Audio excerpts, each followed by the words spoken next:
What's up, hybrids? Welcome back to another episode of the Fandom Hybrid Podcast. This is Hanako, and today I have Mike, Anthony, Michelle, and Casey, and we are discussing Thor, Love, and Thunder. And this is going to be interesting because this is the first time that Michelle and Casey, well, no, not for Casey, but this is the first time Michelle has been on one of the group recordings. So welcome, Michelle.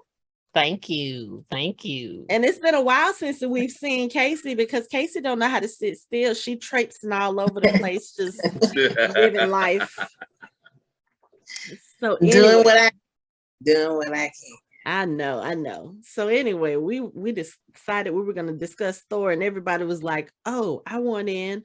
The only person who's not here is Lori. That's because she hasn't seen it yet." So, but Thor, Love, and Thunder. Yeah, Casey was pouting when we were going to do it without her. It's like rolling her eyes and pouting. I absolutely was. That's okay. That's why I'm glad y'all all had things that clashed with it yesterday and the day before. I'm like, ooh, perfect. I didn't want to get in there all happy, but I was happy. All right, so let's talk about Thor, Love, and Thunder. I know this is, I think this is one of the few films where we're like really, really divisive on, because some really liked it and some really did not like it, and some are kind of in the middle.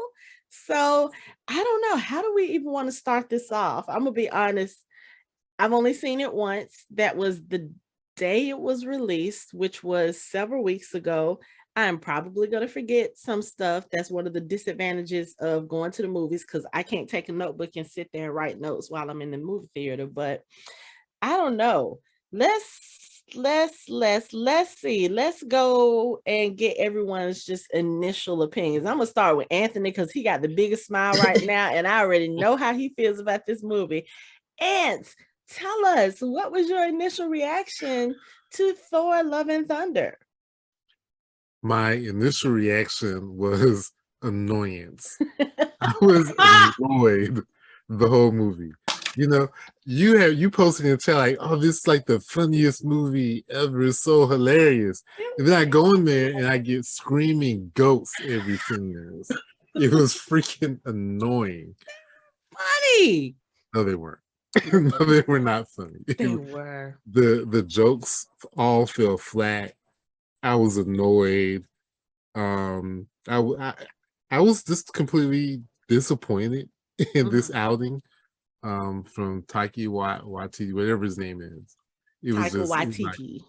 It wasn't very good. Now I will say that Christian Bale, like, totally. I think if he went to go see the movie on his own, he would sit there and be like, "What movie were they filming?" Like he was in a completely different movie than the rest of the cast, and like I said, I was annoyed. I'm sure he would be annoyed too, because that was a waste of a really, really good performance from him. Like, it was really, really good. He was terrifying. He was charismatic. He was powerful. He was huge, and then the rest of the movie was garbage. So. That was my initial reaction. Okay, we're gonna go to the person that lives with you, to whom you related by marriage. Michelle. Well, I wasn't annoyed, but it is my least favorite movie. Okay. Wait, your least favorite Thor movie or your least favorite Marvel movie? Marvel. Okay. Wow. Okay. I wouldn't see this again, really. I wouldn't even watch it while I'm doing like work on the side. Wow. I didn't think it was that funny. Okay. And in the middle of the movie, I was thinking, oh my goodness, people really like this movie.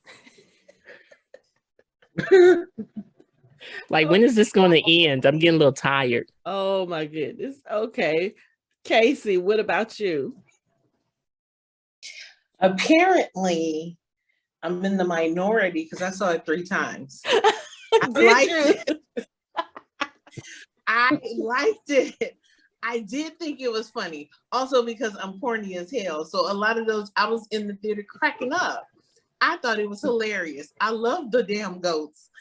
So I I liked it. It wasn't the worst movie, but I liked it. The first time I saw it, I was kind of like, you know, it took a minute, especially the first 10 minutes when they had the first little fight. I was confused because I didn't know if they were joking. The scene with the Guardians of the Galaxy. Yes. So I didn't know if they were like being jokey on purpose. It was like an SNL sketch.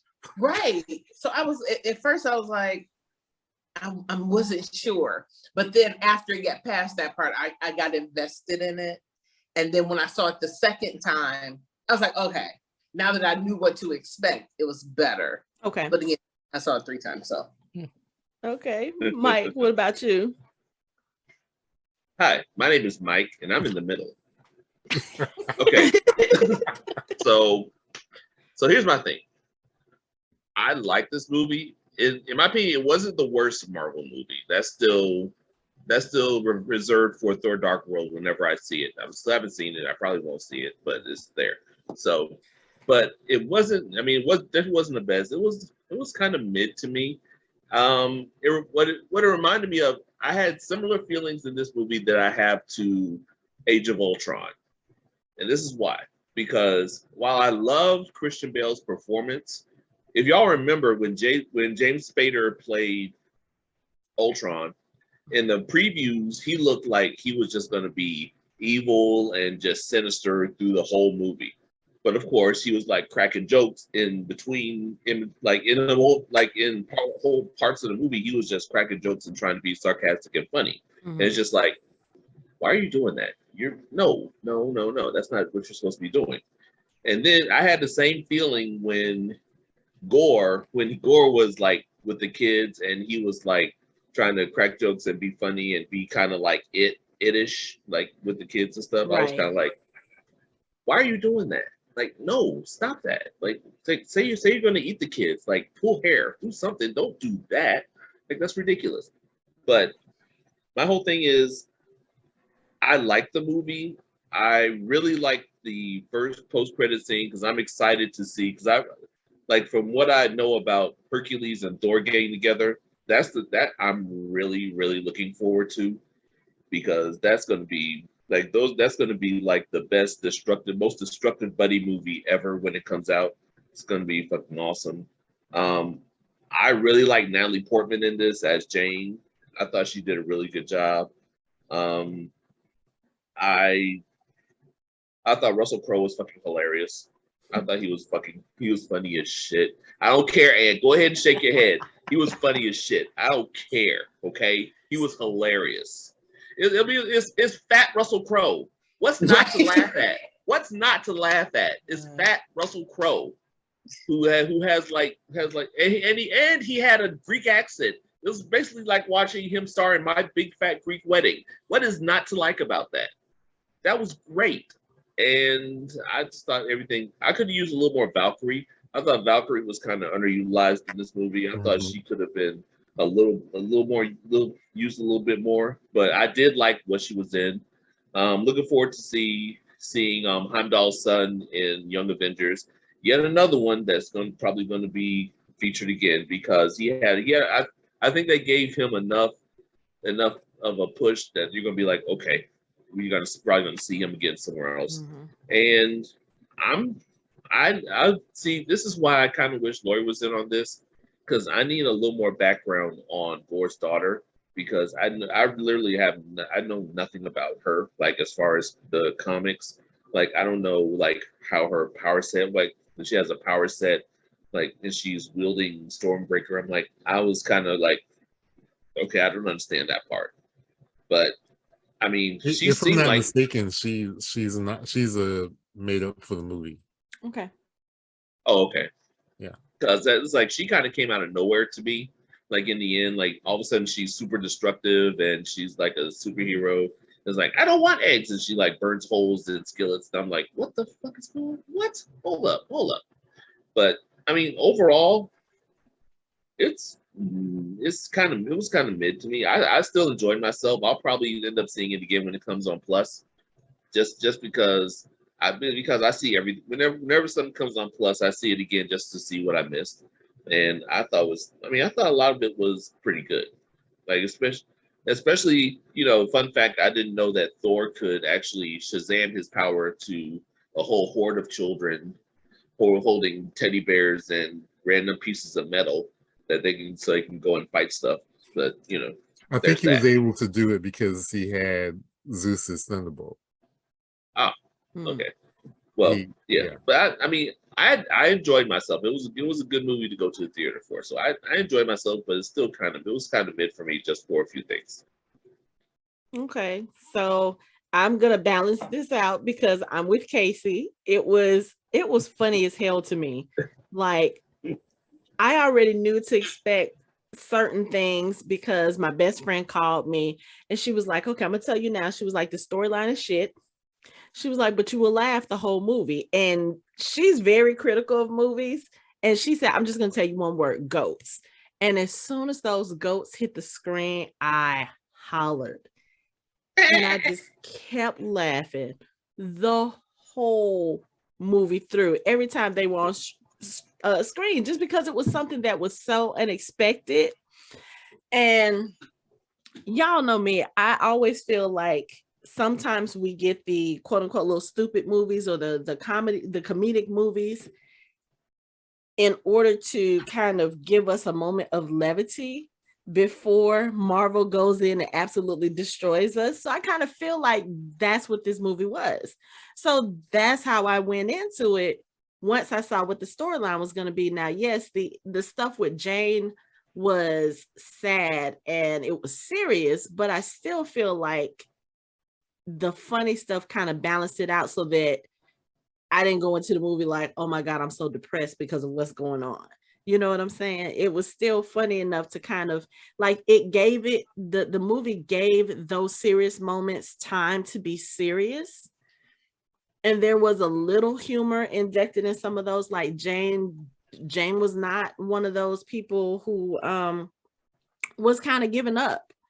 She knew things were dark and she was like, okay, let me go see if this will work, or let me see if this will work. And she had a little bit of humor. She was trying to keep her spirits up. So I didn't find anything inappropriate with that. And then all the other stuff that happened was really funny, and it kind of took your mind off of that for the moment. So I actually loved it for that reason.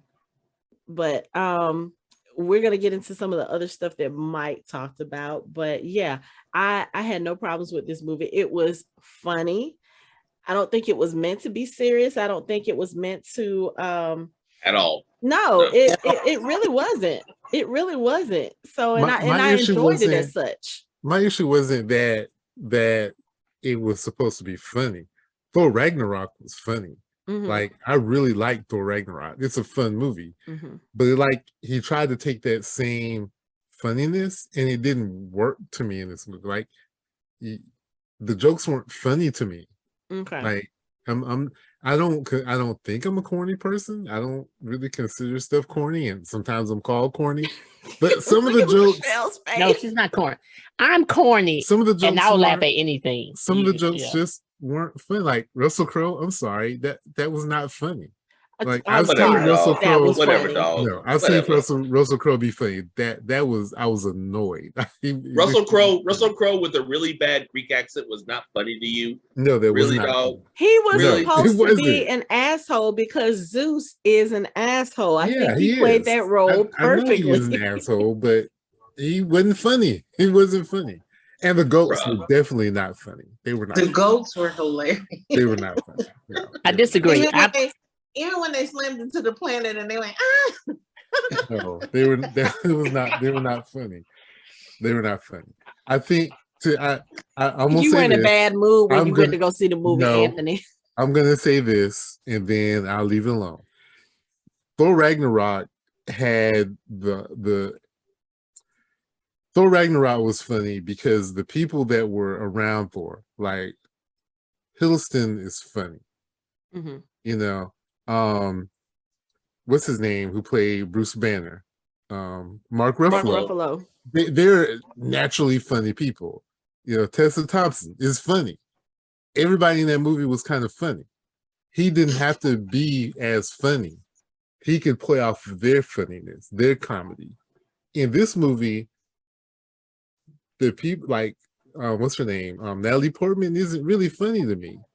And so the stuff that she was saying was not funny. It was all her jokes were just kind of corny.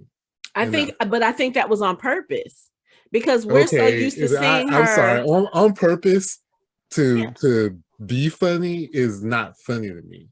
Like I need for it to be kind of like Mark Ruffalo isn't trying to be corny on purpose. He just is, and it's funny. Tom Hiddleston is funny even when he's being corny. It's why watch Loki. Even when he's not trying to be funny, he's funny. These people were trying and not trying, and it wasn't funny either way. And then you have Chris Hemsworth trying to be even more funny, and it just came off as like flat to me. Like it just wasn't. It was too much. And then there was things like that really bothered me with Stormbreaker and Mjolnir having personalities, especially Stormbreaker. But then, come on, Gorr, hold on. I didn't have a problem with that. I had a problem when Gorr takes Stormbreaker, and Stormbreaker's like, "Oh yeah, do whatever you want." But like, it wouldn't do anything for Thor when it was upset. Because he was jealous. Right, but then it couldn't. It just let Gorr do whatever he wanted to do with it. He was jealous. That explains it. That's the whole. If you paid attention, you you see Stormbreaker like floating in around the corner, looking at him like ogling at Mjolnir, and he's like, "Oh, hey, I didn't see you there." You can't tell me you're gonna give it a personality for a joke, and then it not have a personality later. You understand what I'm saying? Like, oh, it can make a decision on its own when it's supposed to be funny. But when the movie gets serious, all of a sudden it's just a hammer now. It doesn't have a personality. I didn't look at it that way. I didn't look at it that way. Not? That's what it did. Because if you look at the way, because if you look at the way that they presented Mjolnir and Stormbreaker, it's almost like they were Thor's girlfriends and ex-girlfriends, and Stormbreaker was jealous because Thor was sitting here pining over Mjolnir, and he's like, and she with it is like, I'm right here. I'm right here. So what happens when you're in a relationship and you ignore the person that you're with because you're pining over somebody else? When it comes for that person to do for you, they're like, okay, whatever. I'm not thinking about you right now. That's how I looked at it. Like, but someone can come and steal you and make you do something that you don't. Oh, wait, you don't want to do it, or you do want to do it. So you want to destroy the universe or not? But Gorr paid attention to him. Thor wasn't paying attention to him. So, well, clearly, did you find anything funny in the movie?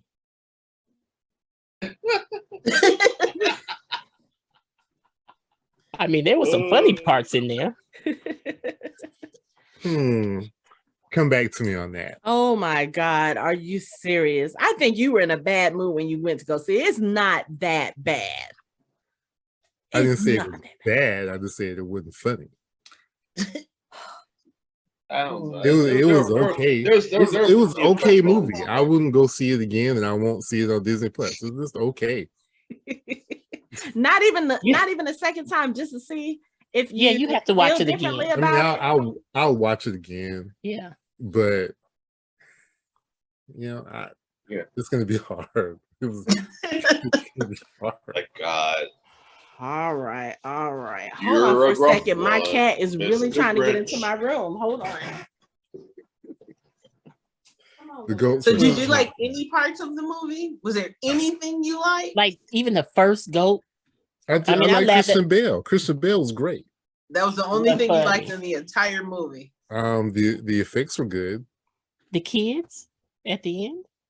The kids at the end, I really enjoyed that. The kids were funny. Baby Thor Brigade. I were Baby Thor Brigade. Yes. Oh, and Himdall's son, Axel, he was hilarious. He had some funny lines. I love that kid. I'm telling you, liners. He was good. Him and Love are probably going to figure somehow in some way or shape or form in the future somewhere. Mm-hmm. I'm pretty sure we're going to see them again.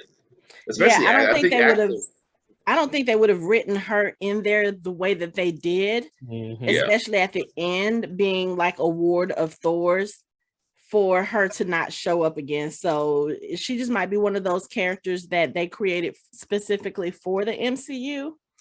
And then we'll just have to see where her character goes from there. But I mean that definitely shows Thor. I'm sorry, go ahead. Oh, I was just gonna say real quick, the other part that I really liked was Luke Hemsworth, Matt Damon, Sam Neill, and Melissa McCarthy replaying Ragnarok. Okay, that was brilliant. Matt Damon can show up in all the Thor movies or all the MCU movies. Him and Luke can show up in all of them as those characters. I would not care. I would absolutely love it. And Melissa McCarthy as Hela was just absolutely perfect. Okay, see, I have to confess, I am not a fan of Melissa McCarthy. Oh, so when I'm not. Oh wow, I'm not. Kind of hit or miss for me. It's like there's some things that she's hilarious in, and there's some things I'm kind of meh. I'm still mad at her for taking the role of Ursula in fucking the Little Mermaid movie, when it definitely should have gone to Queen Latifah. But don't get me started on that. I'm just like that annoyed me when she came on the screen. I was like, did they really have to put her in this movie? Yeah, not this. And of course, when you saw her husband tailing after her. I'm like, yes, all the time. Get the husband a check. I'm like, all right. I was like, really? I was like, okay, well, that's a family check. I'm not mad at that. All right, keep going. Proceed. I did also like, okay, since we're talking about nepotism in movies, I did like the fact that Chris Hemsworth, Natalie Portman, and Taika Waititi's kids were all in the film. I think that was because really cool. Love's his daughter, right? Mm-hmm. Yes, Love is his daughter. I thought that was great. And then one of the younger versions of Thor in that beginning flashback was one of his sons. Right. And then his other son was part of the Asgardian kids that were kidnapped, as well as Natalie Portman's children and Taika Waititi's children. So I thought that was fun. Like, okay, if you think about it like that, if you're going to have a movie that you can bring your kids to be in, and it just kind of, that was a great one. Hey, like family royalties, got to keep them checks coming in. I'm not mad. Not at all. It would have been different if you put a child, if you have these children of yours and you put them in like starring roles and they had never been stars before, that would have been different. But you put them in a movie just so that they could do something fun. They had a cute little fight scene at the end with all the kids getting the powers of Thor. I thought it was really cute. So that was fun. Yeah. I like that part. But let's talk about story a little bit. So we're introduced to Gorr the God Butcher in this film at the beginning, and it starts out kind of heavy because you have this man and his child. They're on a planet that looks deserted. I don't know if it was just their area or whatever, but it's deserted. They have no water. They're struggling. He is a man of faith, and he is steadily praying to his God to come help, save them, give them water, something to help them. And throughout all of this, it goes on for a while, and then his daughter actually ends up dying. And then afterwards, he sees a vision of like a little oasis. And when he goes over to the oasis, there's water there, there's greenery, and then you have some gods there. And it's the God that he serves, and I can't remember which God it was, but he goes and he's like, oh, like some kind of sun god. Yeah, he's like, oh, you're here. I've been praying for you. Why did you not come help us? And let me tell y'all, before the dialogue even started, I already knew where this was going. I was like, yeah, they're about to show us that gods are dicks again. This is where we're going with this movie. And that's exactly what happens. The God is basically like, why would I help you? Why would I do this? I'm over here. I'm enjoying being godly. I'm drinking and eating to my heart's desire. I don't care about the little people. That's basically the gist of it. And Gorr, there's this other, I forgot how did he come across the sword? Wasn't it there the God and someone else had gotten into a fight? Yeah, they killed the other warrior. Yeah. And then when he like choked them up, the sword spoke to him, and it went into his hand. Oh yeah, because he got cut by it when he was crawling around on the ground or something like that. So yeah, so he comes across this sword that has the power to kill gods. And this guy really just pissed him off because he basically just told you, yeah, I know your daughter died. I really don't give a fuck. So what do you do when you threaten this guy? Yeah, he picks up the sword that has the ability to kill gods and he kills you with it. And then, of course, because of his anger and because of this God's very nonchalant attitude towards his faith and his suffering and everything, he decides, okay, yeah, I'm going to kill all gods. I was like, wow, we went to extremes really fast. You didn't just kill the god that was the one that actually shunned you. You want to go kill them all. Oh. Well, he was starting to be corrupted by the necro sword because that's what he wants to do. Yeah. So, it chose him. Yeah. But yeah, it the side note, the sword was created by the same being that created the symbiotes. Like what's his name? Okay. It starts with an N. It's like Venom, Carnage, all those they come from this guy. Yeah. It's like the guy is like knocked. I can't remember his name, but he was a pretty bad guy, and his whole thing is to basically destroy the universe. Oh, okay. So that's where he created the sword. So I always wonder about these beings. Like, why is it always the universe you want to destroy? That's what it is. Why can't you just no? Why can't you just destroy the part that pissed you off and leave everybody else the fuck alone? Like, because he was being influenced by the sword. The sword was like talking. I'm not talking about just this person. I'm talking about just anyone, villains in general. When they say, I'm going to destroy the universe, I want to conquer the universe. Why? What did the universe do to you? If somebody on planet Earth pissed you off, or if the planet Earth pisses you off, you just destroy the planet. Leave everybody else alone. They had nothing to do with it. But see, you can't talk to some people like that. It's like people who have been shit on their whole lives, or who find out that the God that they believed in is a selfish prick, and everything that they base their life on is basically a lie, because this motherfucker doesn't give a good goddamn about me. So it's like, it's like he doesn't need a real big push. He just needs a little nudge to go over the deep end and just be like, you know what? Fuck everybody. Fuck you. You're cool. Fuck you. What do I have to do with what this guy did? Like, why do you want to come after me because of what this guy did? I would have gave you some water. I would have gave you and your daughter some water. I would have gave y'all some shelter. I would have gave y'all some chocolate here, eat, get some energy. Just, But that's the point, Hanako. He doesn't care. It's too late. He's already lost his daughter. He's lost everything. And he sees that the person that could have helped him doesn't give a fuck. So he's like, you know what? I don't give a fuck either. I'm killing everything. It's not logical. You're not going to find a reason for it. There's no explanation for it. He's just like, fuck all y'all. Villains are just so extra. They so extra. You're 100% right. I totally agree with you. But just don't go looking for meaning in it. You're not going to find it, because people can't be he can't be reasoned with. He's not going to be reasoned with because he has nothing left to lose. He has nothing. There's nothing for him. So he's just going to be like, fuck you. You're not cool anymore. I'm killing you. Fuck you. He's killing everybody. He's probably getting rid of the ones who are caring for their people. Don't look for the bad guys. That's my point. He doesn't care. It doesn't matter to him because he's already lost everything that he's cared about. So he wants everyone to feel his pain.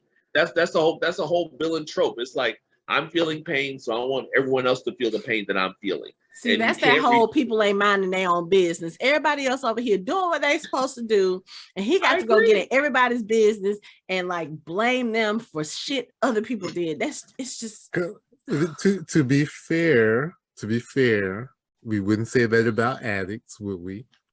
No. Addicts don't have superpowers. The sword is influencing him. Well, this one, the sword is influencing him, is amplifying his feelings. He doesn't like his God. The sword is making him think, well, all gods must be just like this one. They don't care about us. So I got to kill them all. That's the sword doing that to him. That's not how he really feels. And then there was one little speech at the end and he flipped. Like you had all this anger and hate. Well, I guess, but the sword was destroyed. The sword. And it easily went away that quickly. Yeah, because that's how powerful the influence was. Okay. Yeah, I mean, I can see it. If you think about it. Before he was influenced by the sword, he was a loving, devoted father and very religious person whose religious convictions is what kept him alive as long as he did, because he truly believed that his God was going to save him. Yeah. And in the comic book, his whole family died. This wasn't the daughter. He watched his whole family die, his wife and his children. And he probably did in this version too. It's just that the daughter may have been the last one. Yeah. And I mean, I get that. I'm just being funny because I'm just like, why you gotta go kill everybody else? You literally killed the person that was mean to you. But I mean, we see, you talk about the influence. I mean, we saw it with the stones, with the Tesseract. We've seen it with the dark hole. So I get that whole thing. We see it with the Ring and Lord of the Rings. It's like one powerful thing can be really influential, and you'll block out everything else to hear what that object has to say to you. Yeah. So it's like if the object's saying kill everyone, you could be like kill everyone. Everyone else could be outside you like, no, what the fuck's wrong with you? Stop. And you're like, kill everyone. Then it's like you're not going to listen to anybody. So I'm just saying, this is why plot device. It was a plot device by Kevin Feige to set up the other phases where now you have all these worlds and communities without their guardians and protectors. And then somebody, Kang, is going to come along and try to fill that void. Yeah. That is not a theory. I get it. But I'm sitting here thinking about all this. Like, this is why Mrs. Weasley says you never trust anything if you can't see where it keeps its brain. Just leave the inanimate objects alone, because now you're over here killing folks that had nothing to do with the shit that you mad about. It's not fair. And plus he also consciously, subconsciously reintroduced another type of symbiote into the Marvel universe. So it's like he's basically setting up symbiotes to come into the Marvel universe and not be fucked up by put into a movie by Sony. Yeah, let's not go there. But yeah, so that's how we start with this. And of course, so let's talk about the opening scene with Thor and the Guardians of the Galaxy, because I did find that funny. Even when we saw them team up prior, just kind of the dynamic with Thor and the rest of the Guardians was funny to me. This one was even more so, but I feel like in a way it was over the top, but I feel like it was supposed to be over the top. As far as like, I felt like we know that there's this thing between Thor and Star-Lord where they were kind of, where Star-Lord kind of felt insecure about Thor and was kind of, setting himself up to be competing with him, even though there's no competition. But the way that they presented it in this one, I'm not saying that anything bad about Chris Pratt or anything like that. You got Peter Quill over here, the person who pretty much kept them from killing Thanos because he couldn't control his human emotions. That part. And then you've got Thor over here who, girl died. I understand that. That's why I said, y'all just gonna have to let that go. It's like Doctor Strange already saw that he was gonna do that, so y'all just. I know that, but still, it's still like you mess things up. Thanos was able to get all the stones and then snapped everybody away for 5 years. But yeah, that's here nor there. But I'm just saying, you got that personality on this hand, and then you've got Thor, the person who was pissed off enough that he went and took Thanos' head, even though it really didn't do much good at that point. But I'm just saying, yeah, Peter Quill versus the baby of a space pirate and the angel. Right. Just say one sandwich away. Angel and pirate. Yeah, shout out to his training sequence. It was actually liked it better in the movie than in the previews. I was like, okay. Yeah, I mean, it was. I like that whole story of, you know, especially with Cord narrating, because Cord is just I love Cord anyway. So anyway, but yeah, with him narrating, huh? Jane Fonda. See, Anthony, you laughed. Oh, look, this is another part Anthony thought was funny. Look no, at I'm that. laughing at Casey because her delivery was better than Cord's.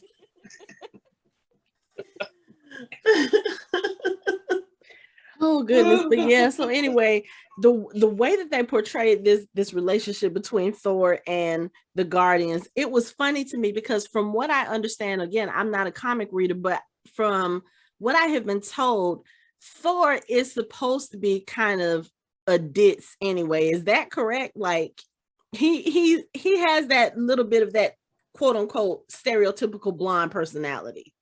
No. And really? No. Yes, he does. No, stop. No, stop it. No, you saw What If. He's totally a blonde. Right. No, that What If that is not Party Thor is not him. That is not. Okay, but I have heard that Thor Ragnarok was him, and he was just like that in Ragnarok. Yes, that's my friend from what? Loki, look who it is. More of like a barbarian sometimes. Okay. But not a ditz. No. Okay. That's less than everything else. That's a very small part. Okay. Because even in the Ultimate Universe, he was an eco-terrorist. He wasn't a ditz. So. Okay. But yeah, anyway, I like ditzy Thor. They changed him. They changed him from the first Thor because he wasn't. He was just straight. He wasn't ditzy. And he was slowly, so serious. And yes, he was serious. So even 2, he wasn't. So I think like the Ragnarok in this one and What If they made him, because I think we enjoyed that of Thor, that he is kind of ditzy and kind of fun and easygoing than the serious. Yeah. That's he can't be all dots for suit and all this all the time, because people are going to be like, here comes this motherfucker again. So and that's how they were. That's how they were in the comic books. I agree. Okay, that's fine, but again, he has to translate better from the comic books to the movies. He can't be like all dots, because you can't see. If I'm not correct me if I'm wrong. In the comic books, when Thor talks, his whole the font that he talks in is like all sharp and stuff and way different than anyone else when they talk. It's like really like all forsooth and hark. I'm not arguing with y'all. I'm just saying that he's not a ditz in the comic books. Okay. Well, I like ditzy Thor because I think he's funny, and I think again, even with the serious stuff, I'm one of those people. I can try to make a joke out of a lot of things just to kind of not fall into that pit of despair or that kind of depressive, mindset for things. So I like humor in inappropriate places or inappropriate ways, or it's just funny to me, especially if it's well done. And I feel like some of the stuff that he did in this movie, it was well done. Some of the jokes were well placed. And again, I feel like Thor he's funny, but he's not he's not really trying to be funny. It's just how it comes out, especially when it comes to the stuff with him and Jane Foster, like when he's talking about the relationship and how they broke up and he's just kind of all nervous with her. I like that part of his personality because you have this big, strong, like god of a man who should be overly confident, who should be cocky, who should not be insecure about this puny little earth woman that he had a relationship with. And you see, whenever Jane is in the room, whenever she's near, he turns into a fucking teenager. And I just love it because I'm like, it's not what you expect from him. And I just think it kind of balances the movie, to see Thor, this god, dealing with regular human emotions and human insecurities. You know what I'm saying?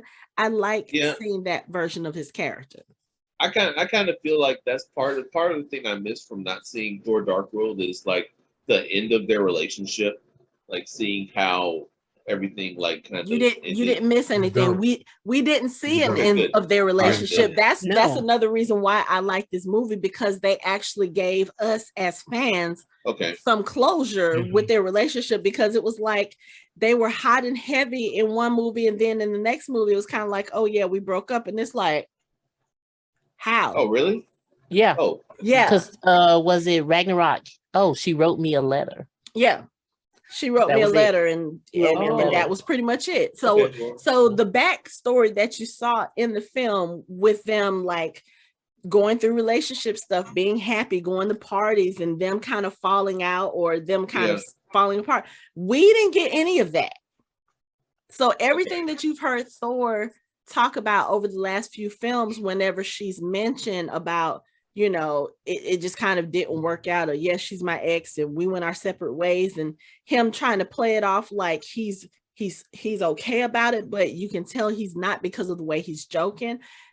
It's that whole awkward, yeah, we broke up off screen and we don't know what to tell y'all about it because they didn't think about it. So that was them giving us that closure and that explanation, because I know there are people who weren't invested in the Thor Jane relationship.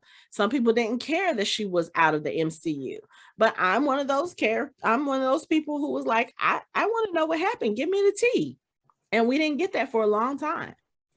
So I liked them putting it in this film, and then us being able to see that background, and us, I guess it also helped us see kind of why Thor made some of the decisions that he made.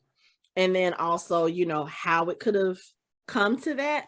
I don't know. It was just one of those things I felt like we needed. And they spent enough time on it, I feel like, to explain it without overdoing it. Like they didn't shove it in our face like, oh my God, y'all have to be invested in this relationship. No, I don't think they did that. It's like, for the people who didn't care about their relationship, okay, so you just happened to learn what happened. Okay, fine. You don't care either way.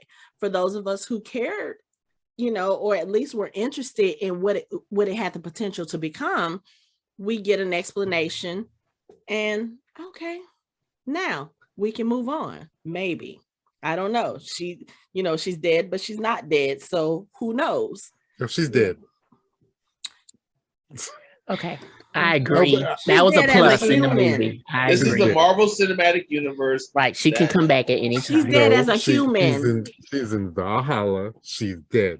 So back to what you said about Thor and him being funny. I'll just say, I think starting in Ragnarok, Chris Hemsworth started putting a lot of himself into the character. And I think they carried over into this movie. Like we didn't really see it in Endgame or in Infinity War, but I think we saw it a lot in Ragnarok and in this movie. You see a lot of Chris Hemsworth in the character. You don't see it in the first Thor movie. You don't see it in Dark World. Yeah, because he was still getting a feel for the character, and then Thor: The Dark World they just threw it out. They just threw it out of Ragnarok. It's all Chris Hemsworth. Well, yeah, but I mean, there's nothing wrong with that because it actually works for what they want to do with the character. Because if you watch him in interviews and if you watch him in other, that's pretty much who he is. Like that's the kind of person he is. Right. And there's nothing wrong with it. I would say that he was like that in Endgame.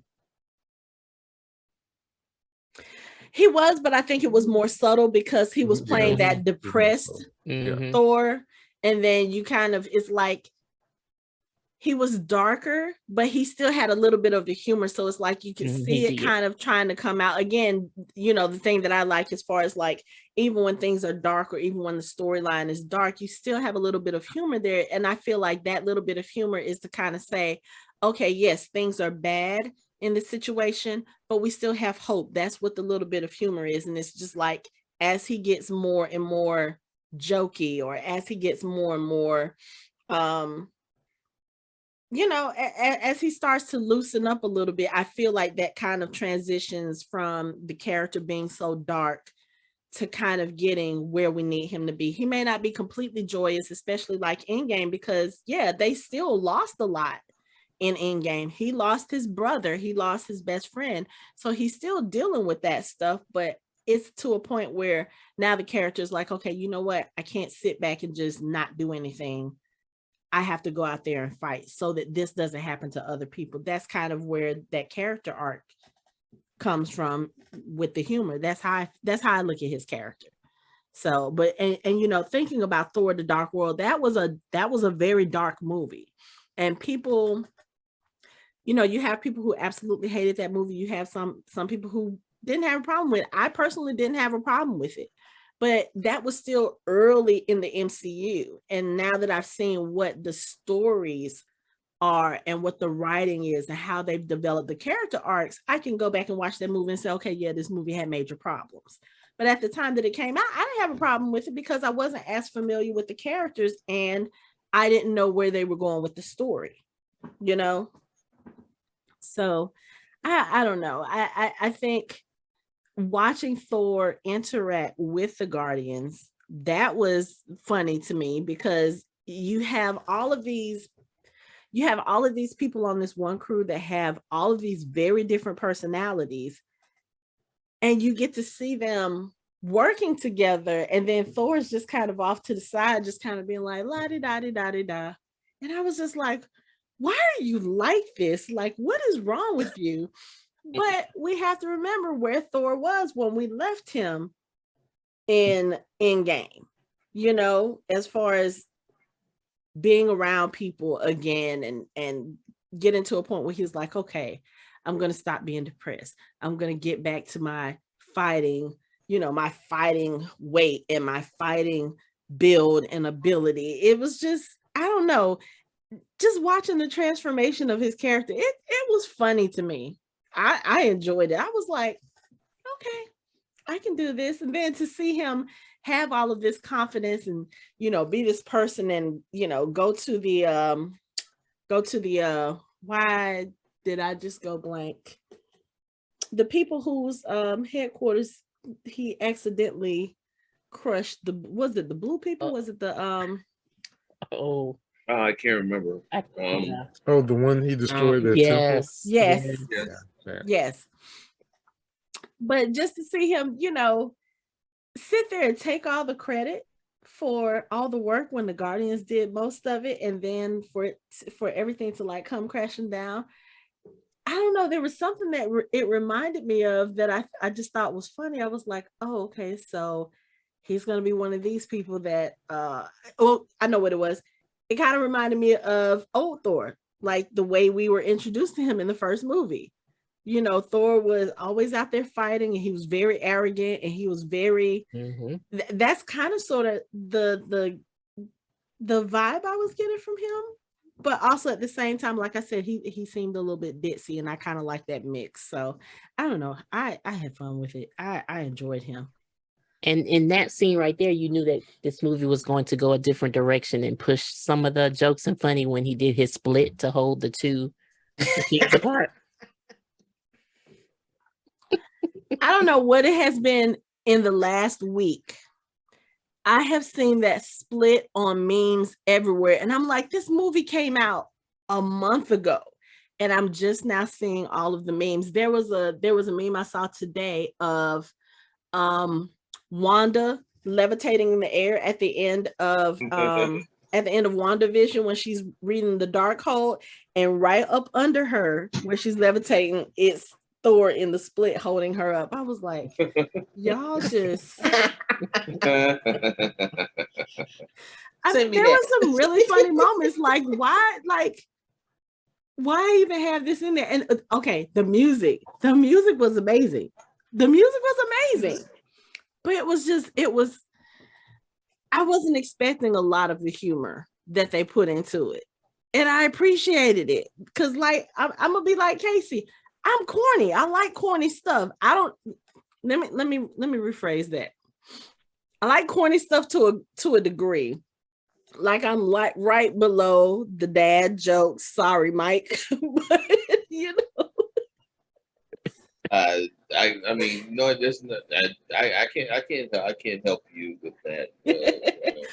So all of the corny stuff, it was funny to me. And see, Because I I'm was corny, but they needed to come down like 10%, and I would have been all right. I'm okay, like, they I were can see just that. 10%. I can see that because there were some moments where I felt like, okay, you really didn't have to put that there. I mean, it didn't bother me, but it was kind of like we didn't need it. Mm-hmm. So like I can the goats, because the goats were funny. Well, You I'm were okay with the outnumbered. goats the first two You are times, outnumbered on that. but the goats but are no, funny. I'm with him with the goats. Like the first time I was laughing, the second time I was laughing, and I was like, okay, I get it. Okay, give me something else. The point of the goats was to be disruptive, just at the most inopportune times. Exactly. And it was hilarious. And then when they was on the damn ship and they were still hollering, he was talking about he was gonna turn them into meat. They shot them so damn quick. I thought that was I'm in the Now that was funny. dying laughing because they was like, I mean, them interrupting the Council of Gods. That was, I mean, it was perfect timing because the shit was not going right there. They had a lot of stuff going on wrong. So, real quick, in that Council of Gods, of course, we got Zeus, but there were so many other gods there. And I was literally like, I was distracting myself from the story, trying to figure out who all was there because, you know, the promotional images prior to the movie coming out, there was, I think Bast was there from Black Panther. I saw a couple of, what do you call the things from the Eternals? Oh, the Celestials. Yes, Yes, them. I saw a Celestial or maybe two. Yeah. And there were some others. I was like, oh, okay. Are you sure everything that's gonna be in the And also the dumpling god. The dumpling god. And Valkyrie said, oh yeah, over there's a god of carpentry. They didn't show the god of carpentry. I was like, I see what you did there. I completely missed that. Yep. Oh, Mister, tell me what? The god of carpentry, Jesus. Was a carpenter. The look on Casey's face. That about sums it up.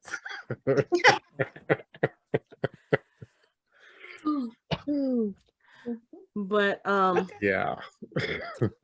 I don't know. Like I said, I had fun with all of the humor because I think I went in knowing that it was not going to be a serious movie. So I wasn't expecting anything serious. Now I will say Christian Bale as Gorr. Fantastic. That motherfucker was frightening. Yeah. He was frightening. I mean, just the makeup and the way that he carried himself and just he was very he needed a dentist. He needed a suntan too. But he was scary without being over the top. It was like really quiet when Axel was telling the story in the car to the children and he appeared from the back. When I tell y'all, I jumped in that movie theater because I was not expecting him to be back there. I was like, no, this is not what we're gonna do. He was mine was when they were fighting and he was like far off and then jumped up really close. Yeah. I'm like, okay, see now this right here, I don't do that. Don't you walk slowly. Let me see every step. It was really creepy when he was creeping through those shadows and they were like oozing like all around him and stuff. Looked like he was going through like a beaded curtain of like tar. I was like, okay, that's crazy. He was great. I almost kind of sort of feel bad that his character died at the end because I'm like, I could probably do with another movie with him in it. I don't know how that will play out, but I feel like he's come back to get his daughter. I mean, he always do that. Yeah, but I don't see how they could write him back into a story where it makes sense, especially considering when he died, he was at peace. Sense. Who needs sense? I'm just saying. But yeah, his version of a villain or of a scary character, because again, I've said this before when we've discussed other projects, especially in this phase 4.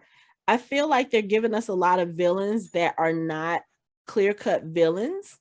You know, they're giving us villains where we can see the humanity side of them and kind of understand why they're doing the things that they're doing. Like you said, Anthony, I am aware that he was being influenced by the sword. I was joking with all the stuff in the beginning, but that's something. Is like, if he didn't have the sword, would he have gone to these extremes? Like, if a sword was nearby, would he have killed that guy that allowed his daughter to die? Almost definitely. I can understand that part. As a parent, if I know that you had the power to stop my children from dying, and you just sat there eating your grapes and drinking your wine and making jokes because that's what you can do, yeah, I probably would have killed him too. But without the influence of the necro sword, I would have stopped there. I would have been like, okay, let me go figure my life out or something like that. But his presence, his screen presence as this character, and he's always had amazing screen presence when it comes to different characters he's played. But I don't know, there was something about him that, while he wasn't overly scary in the obvious sense to me, but it's like, when I knew he was about to be on screen, I'm sitting in my chair in the theater, like, just looking, like, trying to figure out what he's going to do next. Because it was one of those things where you know what his goal is, you know what he's there to do, but you don't know how he's going to do it. And seeing Thor go to the planet where he had already killed the god there, where he found Sif, I was just like, he's doing a whole bunch of he's really being disruptive to this balance that they have with the gods. And just hearing about what he's done, across the galaxy, I was like, oh, this is a man with a vengeance. I feel like we should have seen more. He's killed like a whole bunch of minor gods. Right. Yeah, like, been going around killing a whole bunch of minor gods, not the important ones. Yeah, but I mean, I would have not that you really want to see a whole bunch of violence or slaughter, but like when Thor went to the Council of the Gods, when they were having their thing, I was fully expecting something to pop off there, because that's where everybody is gathered. This is I was hoping they would at least show a montage of while Zeus is talking of Gorr killing gods all over the place. Yeah, see, I feel like we didn't get enough of his character. Like, with what we got for him, we knew what to expect, and we knew enough to fear what his character was going to do. But I feel like we could have seen more. But I think it also speaks to what Christian Bale did with the character, that we didn't see more, but we were still afraid of his character. Yeah. But and I also like, I guess one of the things that I did like was how they made us really feel like maybe he really should kill the gods. Like, there was a point when I was like, maybe he's right. Because Zeus is being a real ass, and it was reflecting on all the other gods too. We're just gonna hide out here until this blows over. So you know what that reminded me of? Supernatural and the heaven and hell storyline. Yeah. Because when you watch that show, you find out that the angels really are, they're assholes. They're assholes. They're terrible. Yes. They're terrible. And I felt like that watching this. I was like, oh, okay, so he's the MCU's version of Dean and Sam Winchester. Okay, I get it. It's one of those things, like when you see the gods acting the way they did, especially the one in the beginning, you're kind of like, yeah, you kind of deserve this shit. It's the whole Marvel trope of you like feeling for the bad guys. It's Killmonger. It's a lot of Marvel villains where you're just like, okay, I kind of see his point. Again, like they're not villains. They can't. I mean, I don't look at them as like just straight out villains. They're not villains in terms of them like twirling their mustache and tying women to the train tracks and winning and like taking people's mortgages and shit. It's not like that kind of villain. It's just like they're. I'm sorry, I was thinking about Snidely Whiplash. I digress. I know you just showed your age. Look, I know I'm old. I revel in it now. I don't try to hide it. So I just wonder how many of our listeners will actually get that. So everybody who didn't get it, just go to YouTube, type in Snidely Whiplash or Dudley Do Right, and you'll figure it out. It's fine. Oh my goodness. So anyway, Marvel does a good job of showing not just showing people a villain, but showing them what brought them to that point and why they're doing that. And making you see, like, that could be you on a bad day. That could be anybody on a bad day. It's showing their humanity. Right, exactly. I saw a meme today, and it was Worf talking about, I think the Klingons didn't have religion, and it was like, yeah, we killed our gods. They were more trouble than they were worth. And it made me think of Gorr. It was absolutely, they're just more trouble than they were worth. Yeah.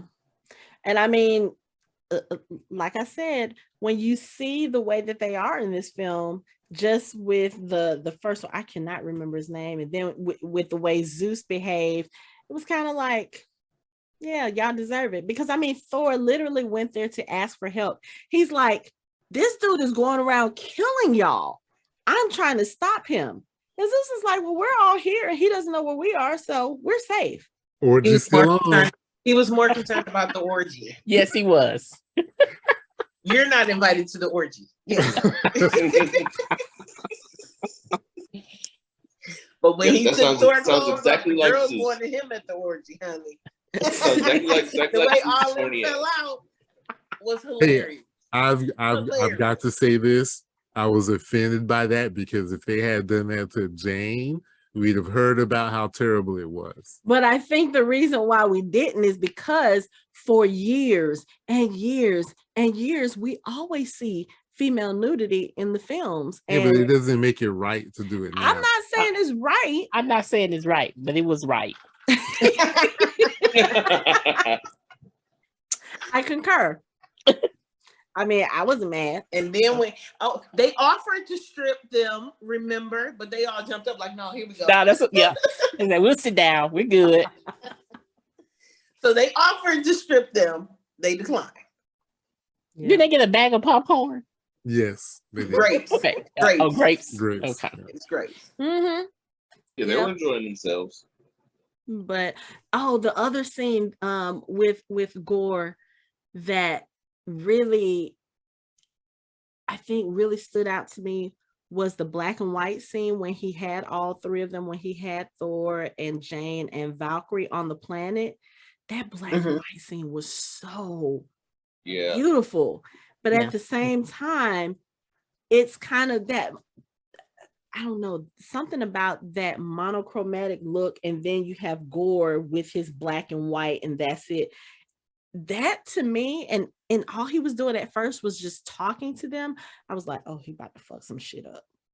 Yeah. Like, I really got worried with that scene. I thought one of them was about to die. And of course, we see Valkyrie almost did, but it was just one of those things. Yeah, I let out a scream, and I'm like, oh my God. I know people's like, I was like, if y'all, what is it? If Valkyrie dies, we riot. I was like, y'all are not about to kill the king. Excuse me. No. Hello. And I'm like, Mike, they didn't give her nearly enough to do in this movie. No, they really didn't. Not nearly enough. And I was really disappointed that they didn't have her at the end with Jane and Thor fighting. For making her, for Thor making it a big deal, like making her head of New Asgard at the end of Endgame.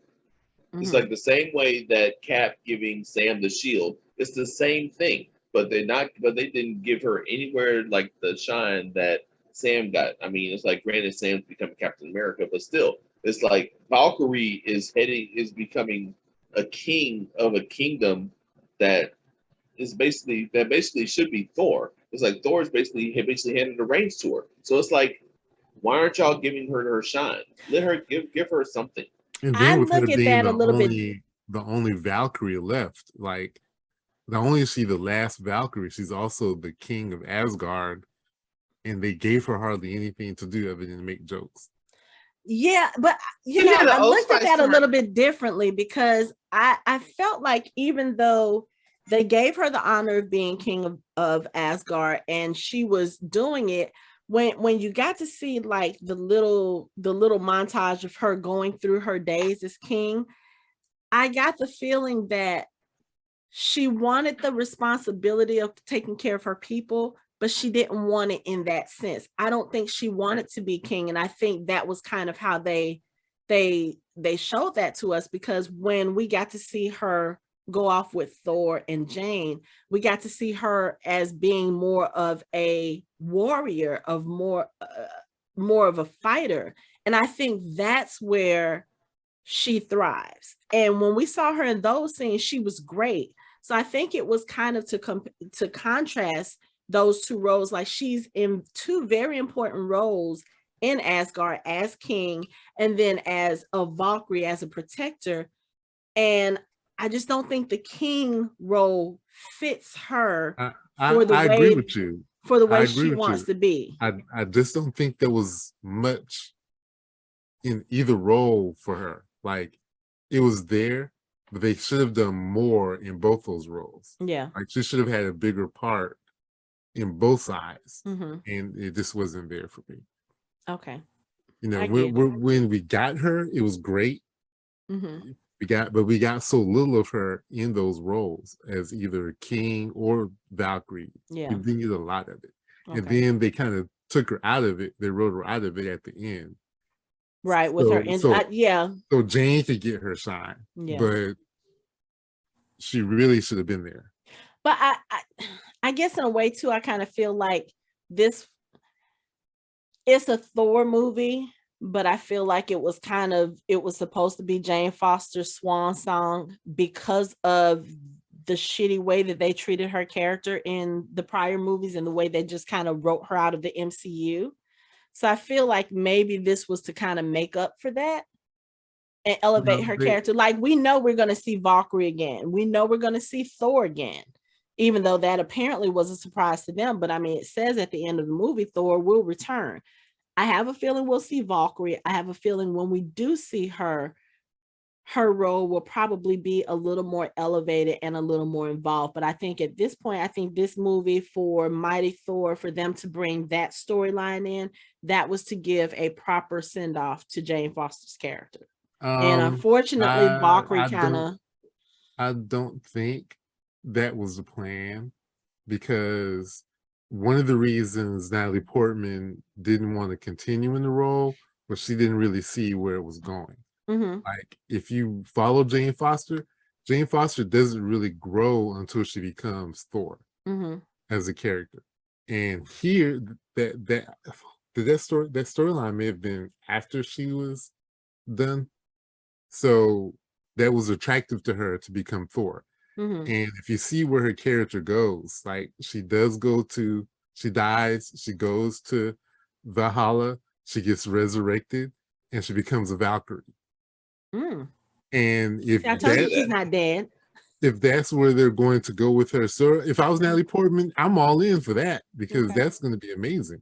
You know, that's more than just being some astrophysicist pining after Thor. Right.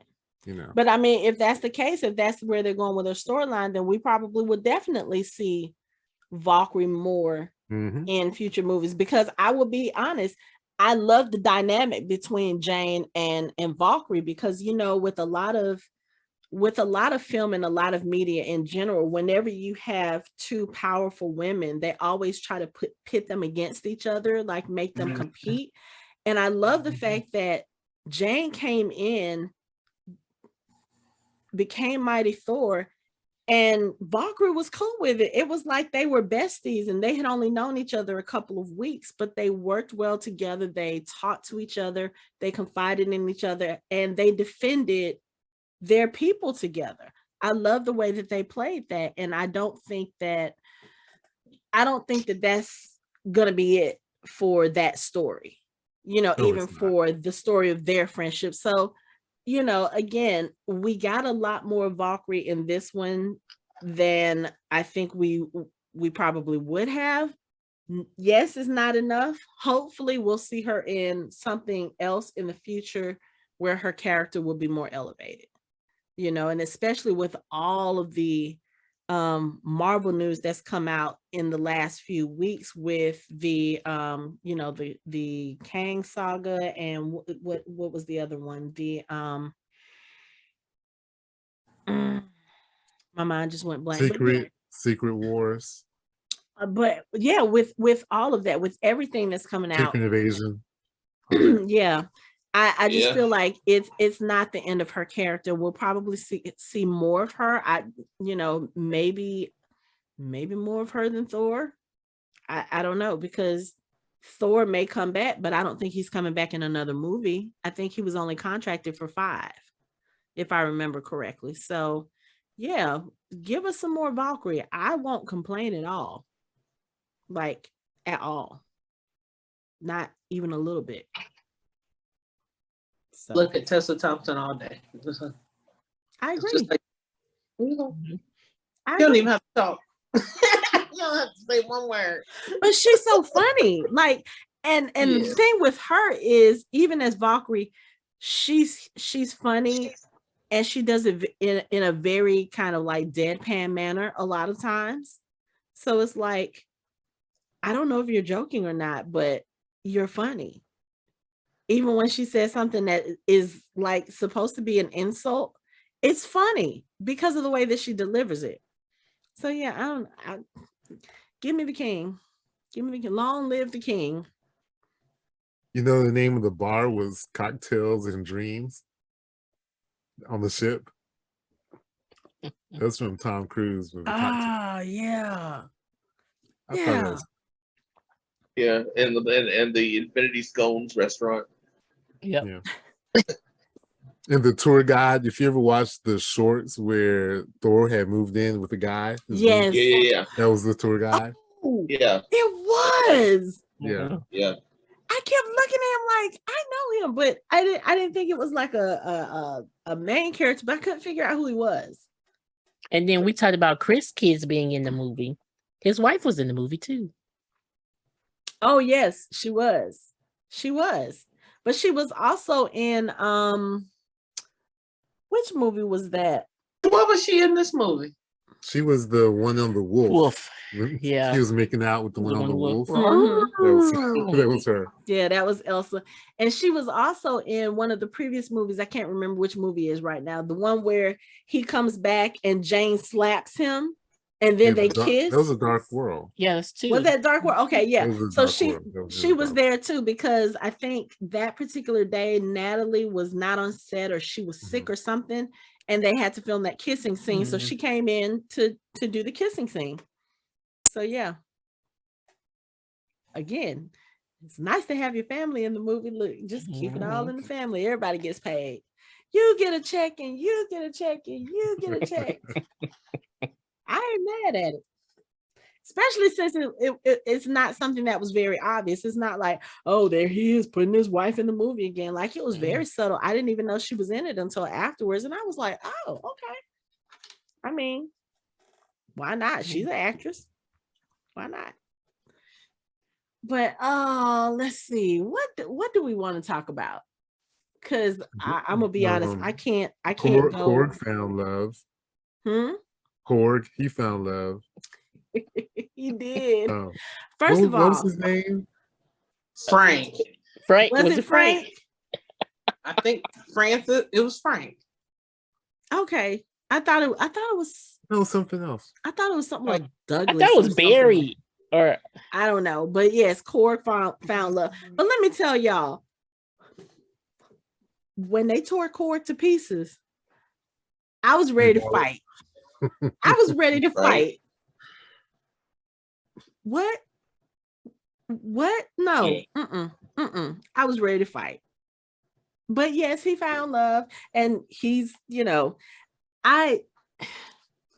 so Korg's character is one of those characters, like when he was first introduced. Dwayne. Dwayne, yes. It was The Dwayne. Rock. Dwayne the Rock. Yeah.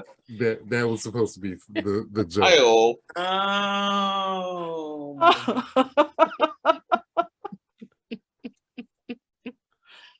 Okay, that does make so much sense now. But that's hilarious.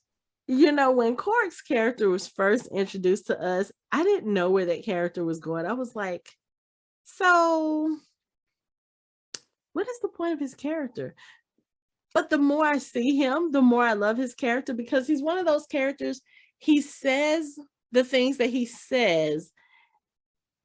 And when you listen to him the first time, you really think like, this dude has no idea what he's talking about, or he's just not making sense, or he's just, you think he doesn't quite have it all in his head, you know? But then his character actually does stuff, and he's important to the team, and he helps them. And I was like, okay, I like this character, and I like the fact that he has found love. So look, somebody need to find love, because Thor's love is gone, and just, I'm gonna be honest, I was mad that she died. I was like, I thought she would make it to the hole first and wish to not die. I was like, how can you wield the power of Mjolnir, but you still die from cancer? Like, what sense does that make? I was mad. Because she had to make the sacrifice that would save the day. There always has to be a sacrifice. I know. There is an explanation, but we'll talk about it after the show. Oh, is it spoilery? No. Oh, okay. It's just that the Mjolnir was making her stronger, and it was strengthening everything in her body. Mm-hmm. It was also strengthening the cancer. Okay. Okay. So every time she became herself, the cancer like hit her harder. Hit it harder. Okay. So that's where that's why it was really hurting her. Okay. That makes sense.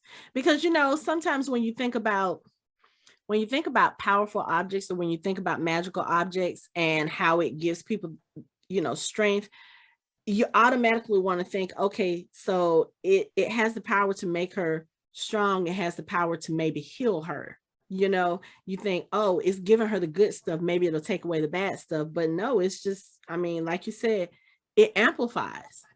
And so it's going to amplify everything, not just the, you know, and I guess this goes back to your issue about having them have feelings or act like a person in that sense. Like, we know that Mjolnir does attach itself to whoever wields it in that sense. You know, I think Stormbreaker was like that was supposed to be the jealous girlfriend, the funny part of it. But Mjolnir, I think, is more of it's like a black and white thing. It's not a object where it says, okay, yes, so this person is using me because they want to get rid of their cancer. I'm going to make them strong and take away the cancer. It's not discerning like that, because it's not a human, you know, being. Mm-hmm. It doesn't have that humanity. It's not able to discern that information. It's just like, oh, okay, we need strength here. Here's the strength. Thor basically put an enchantment on it when he said, you know, protect Jane. Mm-hmm. And that was the enchantment. And the only thing it knows how to do is give someone the power of Thor. Mm-hmm. And that's what it did. Yeah. Like, and also there's a scene, there's a deleted scene that they put in the movie where Jane actually goes on a tour of New Asgard, and they have like Mjolnir broken in pieces in a display, and she walks past it, and all of a sudden the pieces start vibrating, and this is basically when she becomes the Invincible. That's not a deleted scene. That was in the movie. That was in the movie. Yeah, that was in the movie. Mm-hmm. Yeah. That supposed to be that part. No, because I mean, it literally happened. That was the scene right before we learned that she was the Mighty Thor. I didn't know. Okay, all right. I don't know how I missed that part, because I swear I saw that part like on YouTube, and I was like, why don't I remember that? You probably fell asleep. It's possible. I mean, I am old, right, Hanako? You know, with my references and my, twirling my. I'm just saying. You have a habit of nodding off sometimes. We see it here on the show when we record. At any rate, shout out to Darcy. Shout out to Darcy getting her 5 minutes in here. I'm so glad they fit her in. We do not see enough of Darcy. We do not at all. I love Darcy. And didn't Eric Selvig make an appearance? Yes, he did. A brief appearance. Yes. We need since we're coming out with all these different projects and spinoffs and everything, can we please get their side story?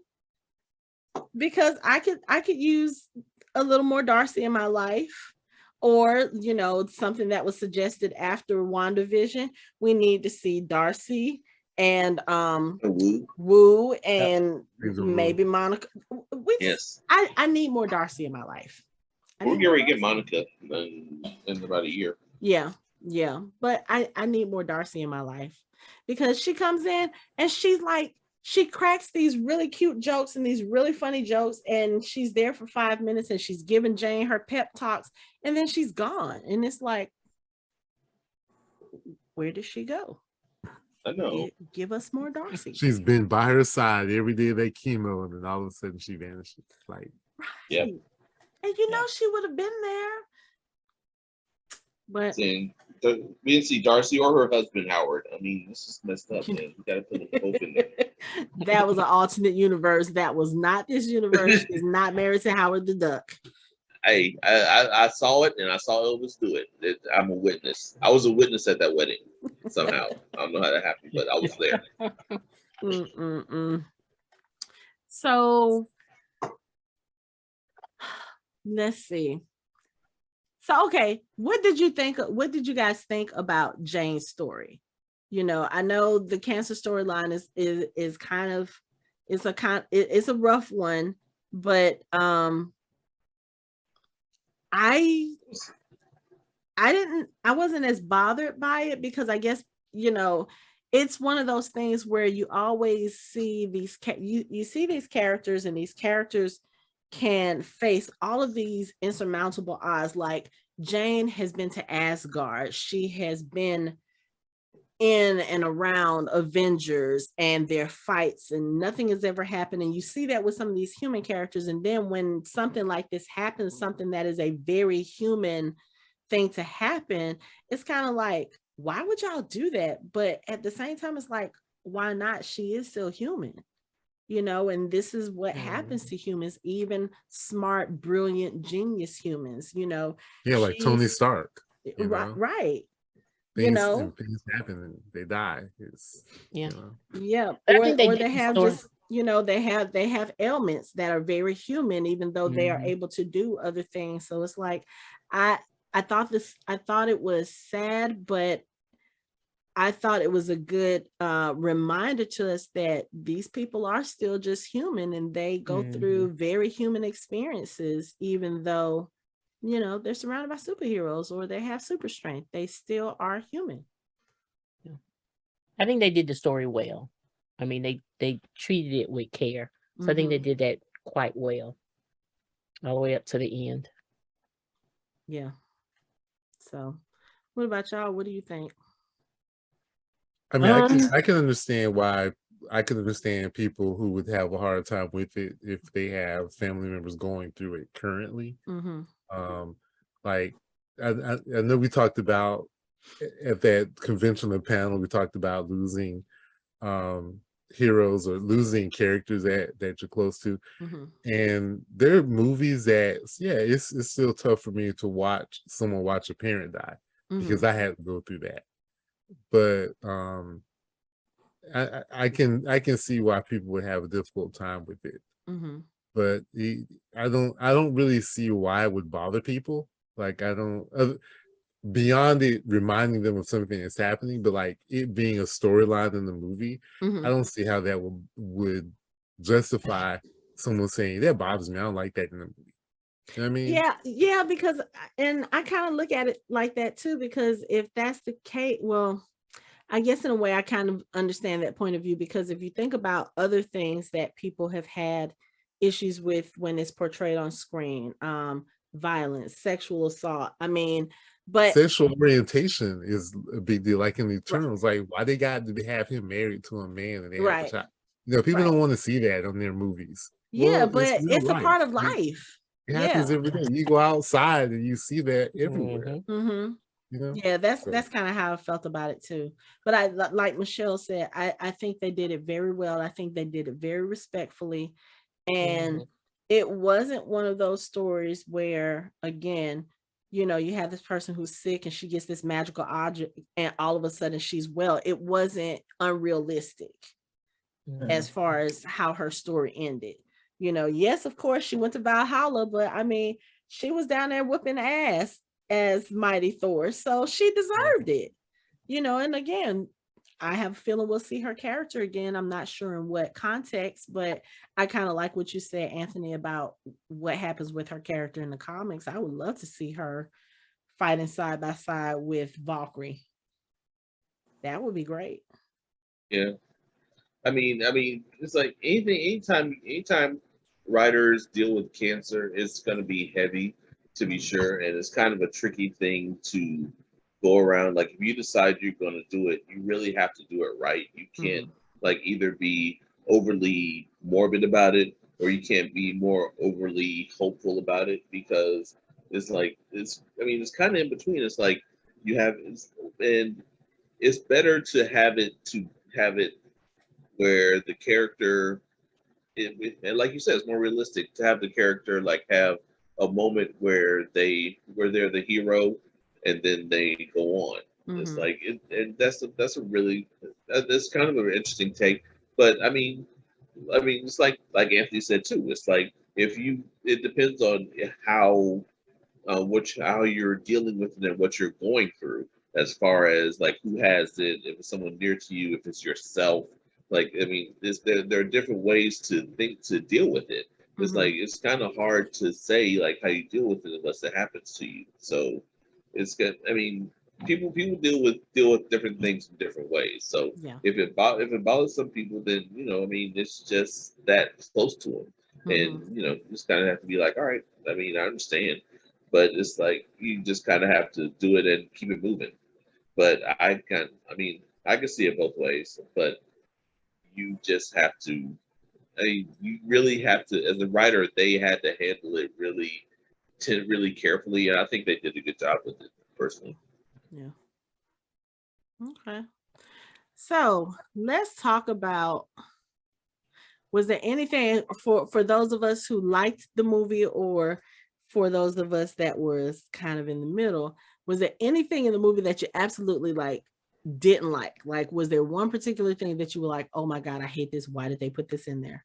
Because I can't, like I said, I've only seen the movie once, but I don't think I had that kind of reaction to anything. It was kind of like, oh, they could have maybe made that shorter, or they could have done something different. But I don't think there was anything I absolutely hated. Not like Anthony. No, I'm just And I think the goats kind of was funny to me because I knew exactly where the inspiration for the goats came from. You know, that little TikTok Taylor Swift goat meme. Have you not seen that meme, Casey? There's a meme of Taylor Swift's I Knew You Were Trouble. And that's where the goat meme comes in. I will show it to you, but Taika Waititi, someone showed it to him and he was like, oh, that's where I got it from. I didn't know what it was. He was like, I just remember seeing it. I didn't know what song it was. He didn't realize it was a Taylor Swift song, but that thing was all over the place a couple of years ago. Just out the blue, people would just play that meme and it would just show up kind of like being Rickrolled, but by screaming goats.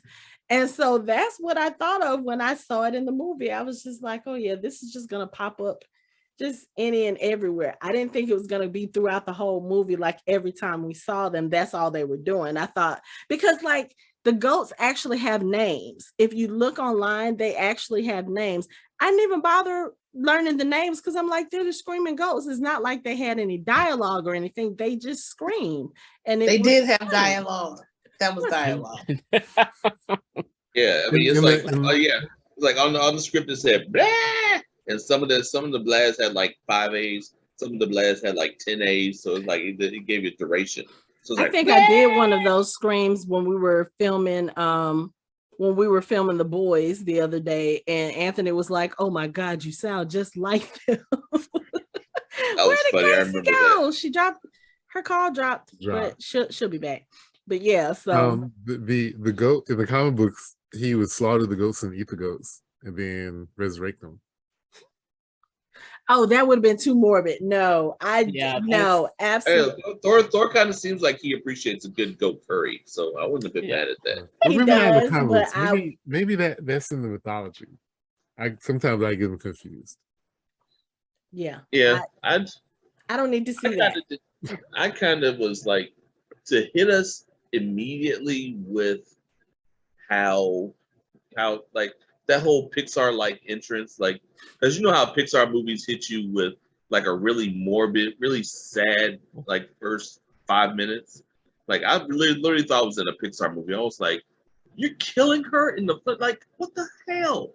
Like that kind of caught me off guard. But I mean, other than that, I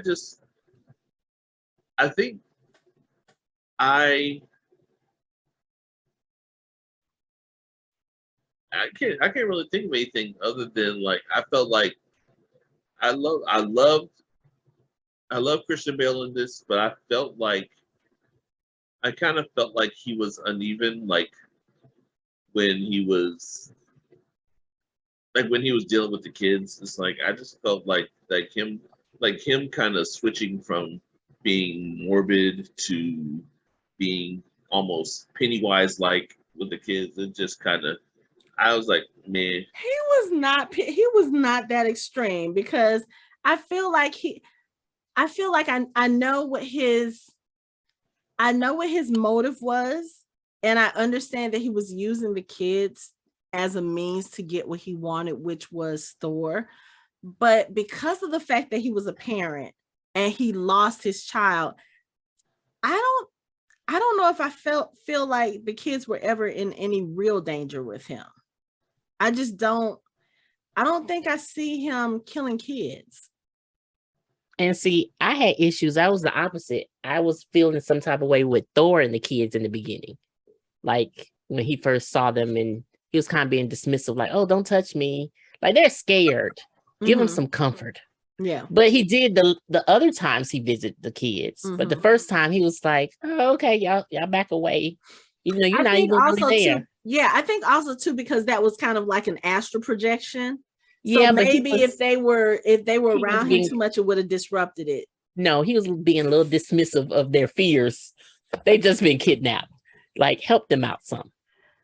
Make them feel a little bit better. They're Asgardian warriors. Now, I did like that at the end with Valkyrie training them. I'm like, y'all should have did this shit long time ago. But they probably thought they didn't have a threat. Like, you should never think that. I know.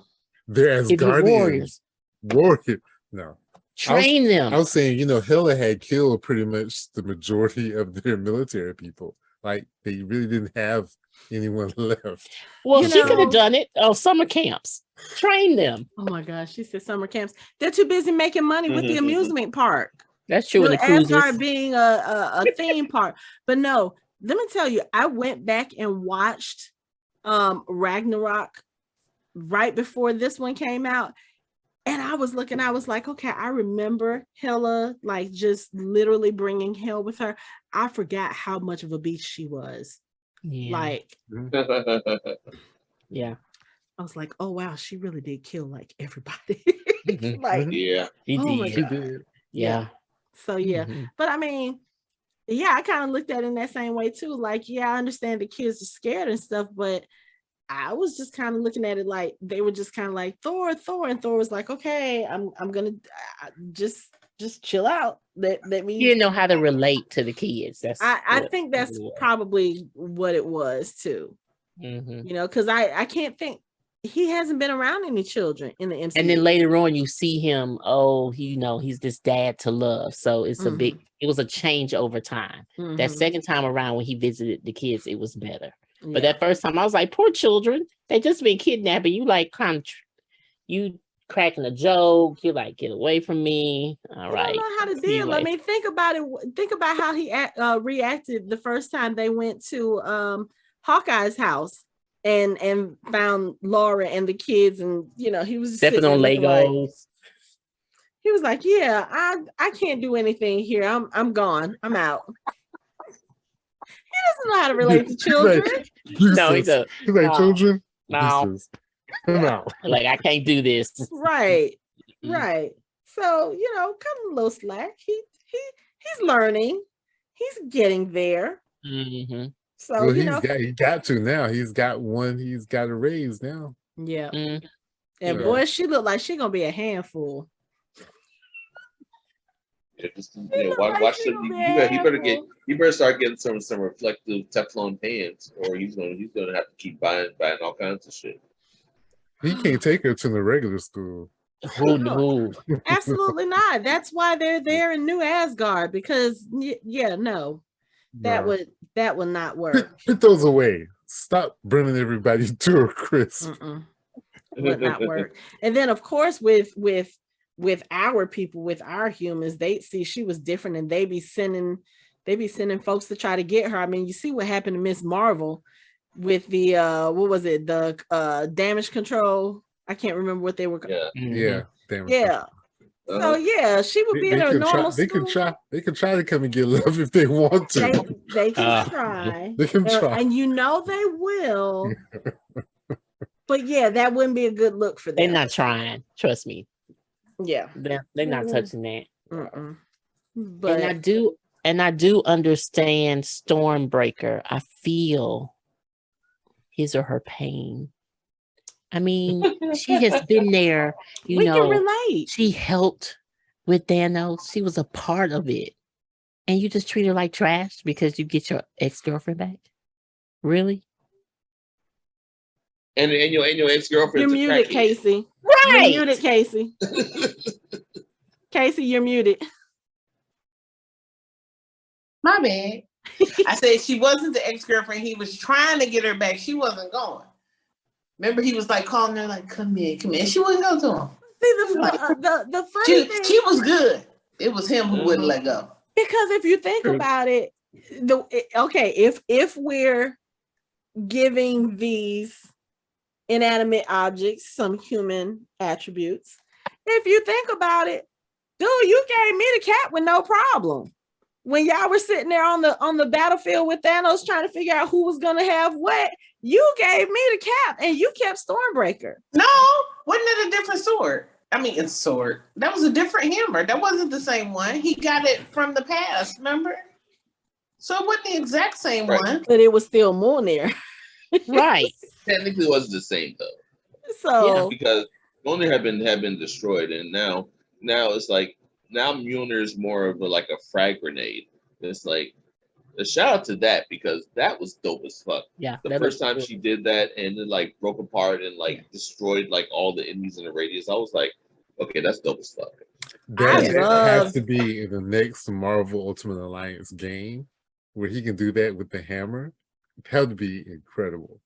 Break it out into different pieces, it attacks you and it comes back together. That's fire.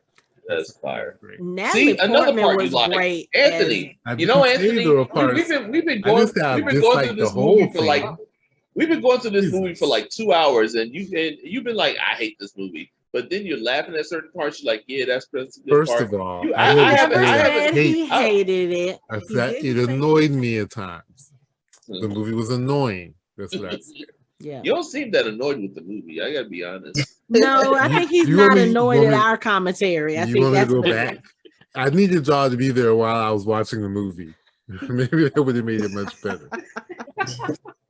It was fun because when I say I laughed throughout we gotta have a watch party. It was fun. I'm with that. I think I 100% think you need to do that. Yes. 100%. But I have to do my own shout out. Natalie Portman killed that shit as Mighty Thor. She did a really good job. Yeah, she was so good. She was so good. And I was kind of like, when it first got when they first announced it, I was like, okay, so how are they going to do this with Jane Foster? Like, she is a scientist. She's not a warrior. She doesn't have a fighting bone in her body. You can tell Natalie trained for this role. Mm-hmm. You could tell she put her heart and soul into it. She was amazing. And like I said, I loved seeing the scenes where she was fighting with Thor or she was fighting with Valkyrie or all through it. When all three of them were sitting there fighting and they're like, oh, it was great. Someone had asked Kevin Feige about the special effects to make her look like that. He was like, that was all her. The only thing we did was make her taller. He's like, yeah, we didn't do any magic to bulk her up. She did that on her own. Right. And I think that really irritated me that people would think that they would do that with her, you know, just kind of added on there. Like, she wasn't capable of training and doing what the men do when it comes to superhero roles. That irritated me. Yeah.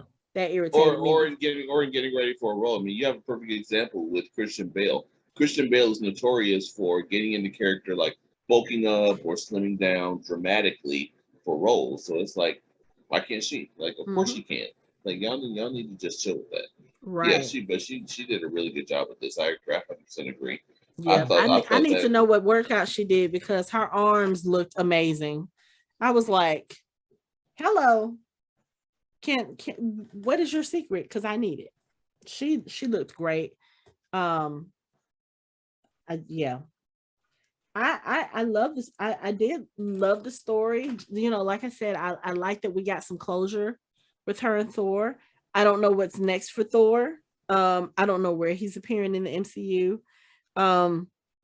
I mean, shit, they got like 200 projects coming out within the next 2 years. So I'm sure we're going to see him somewhere in all of that. But it's kind of like, I feel like even if they didn't put Thor in anything else, like they could have closed like this, the way that they ended it would have been okay for us to close the door on his character, you know. But I think right now he's really the only other character from the Infinity Saga that is like an active Avenger, because Hawkeye is in retirement. Mm-hmm. Tony's gone.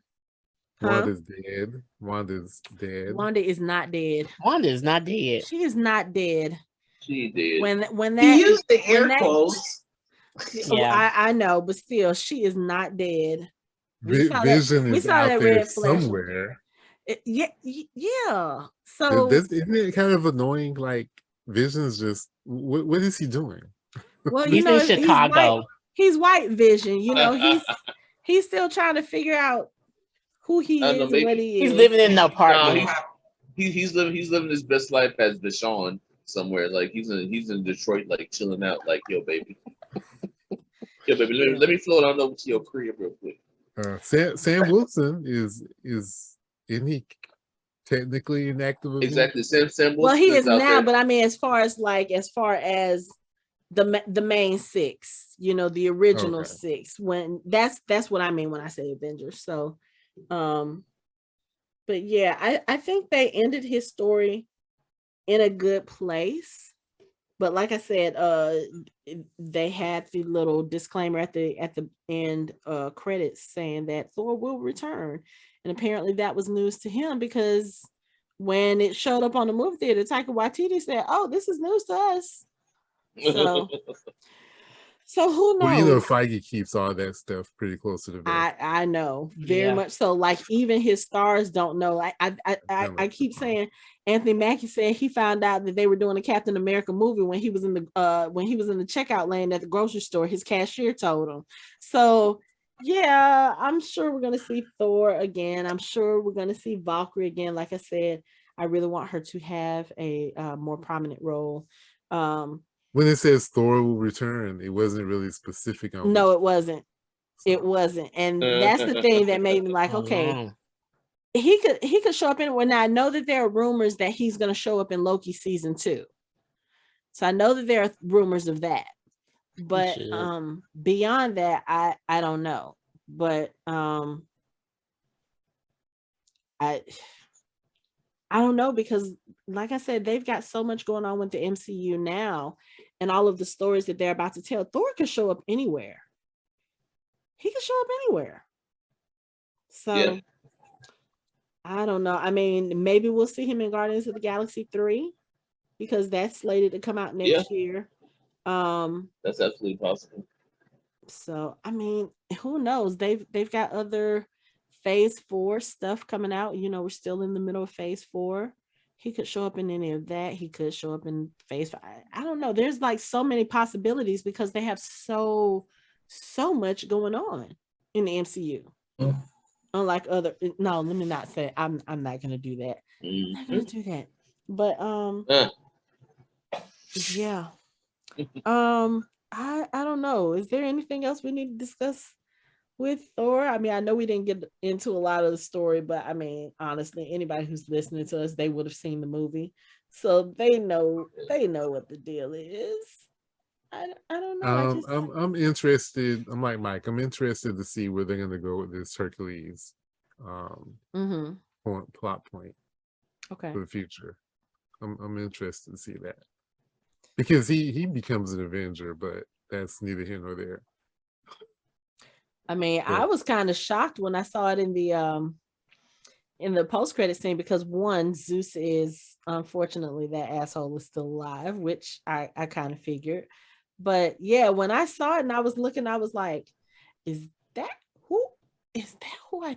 Yeah, that's the way that who they have playing it is a perfect representation of him from the comic books.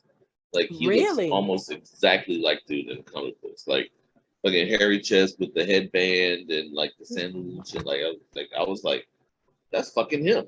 It's him. Yeah, it's a good job. They did a good job finding somebody to portray him accurately. So it's gonna be, but yeah, it's like they like Thor and Hercules, like they fight initially, but eventually they become.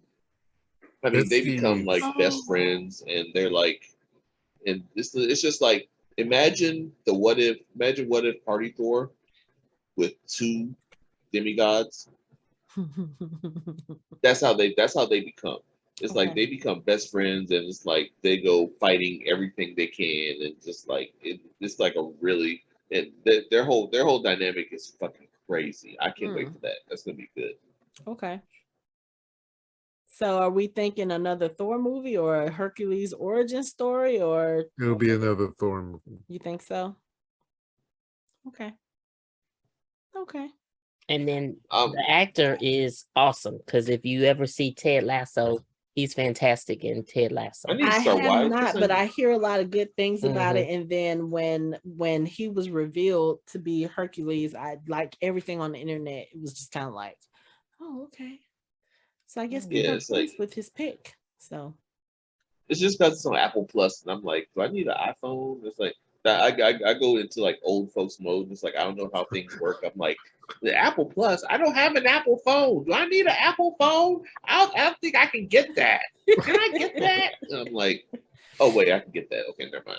Oh my goodness. But yeah, it's like he's gonna be good. The other interesting thing for me was the fact that we got to see Heimdall again. You know, for a second. Yeah, for a second. And that first was a surprise. That was a surprise. Yeah, it was. I think I was more surprised though about the fact that Heimdall had a son, because I was like, where did this son just all of a sudden pop up from?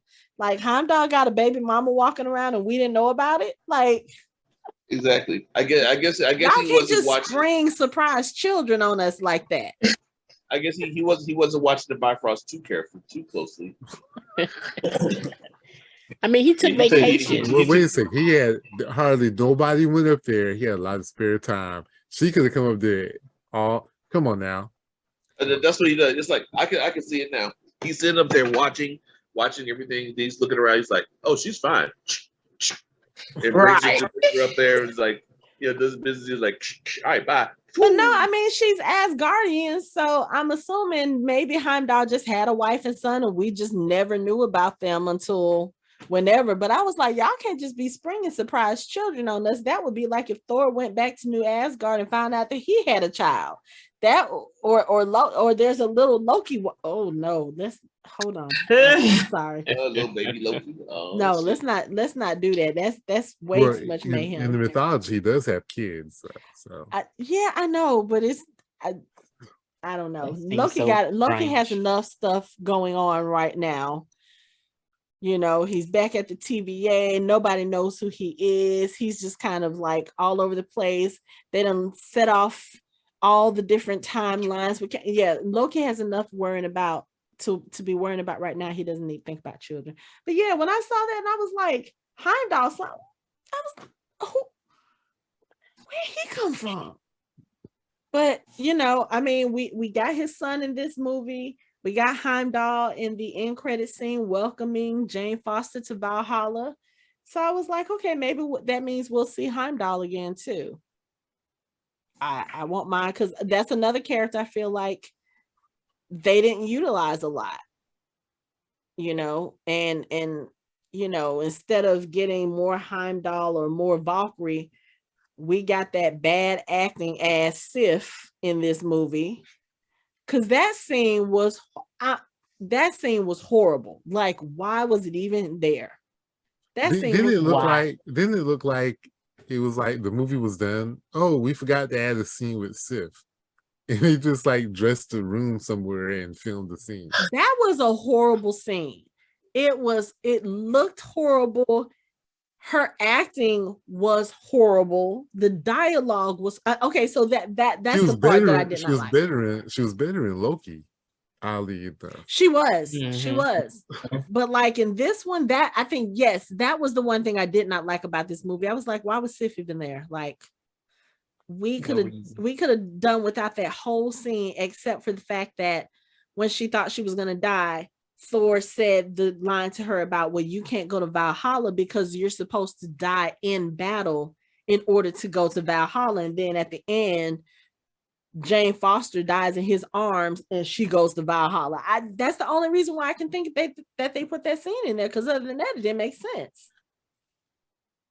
So I don't know. That scene was horrible. That was the one thing I didn't like, because I was like, I could have done without it. Y'all could have gave me more Valkyrie in that little 3-minute span.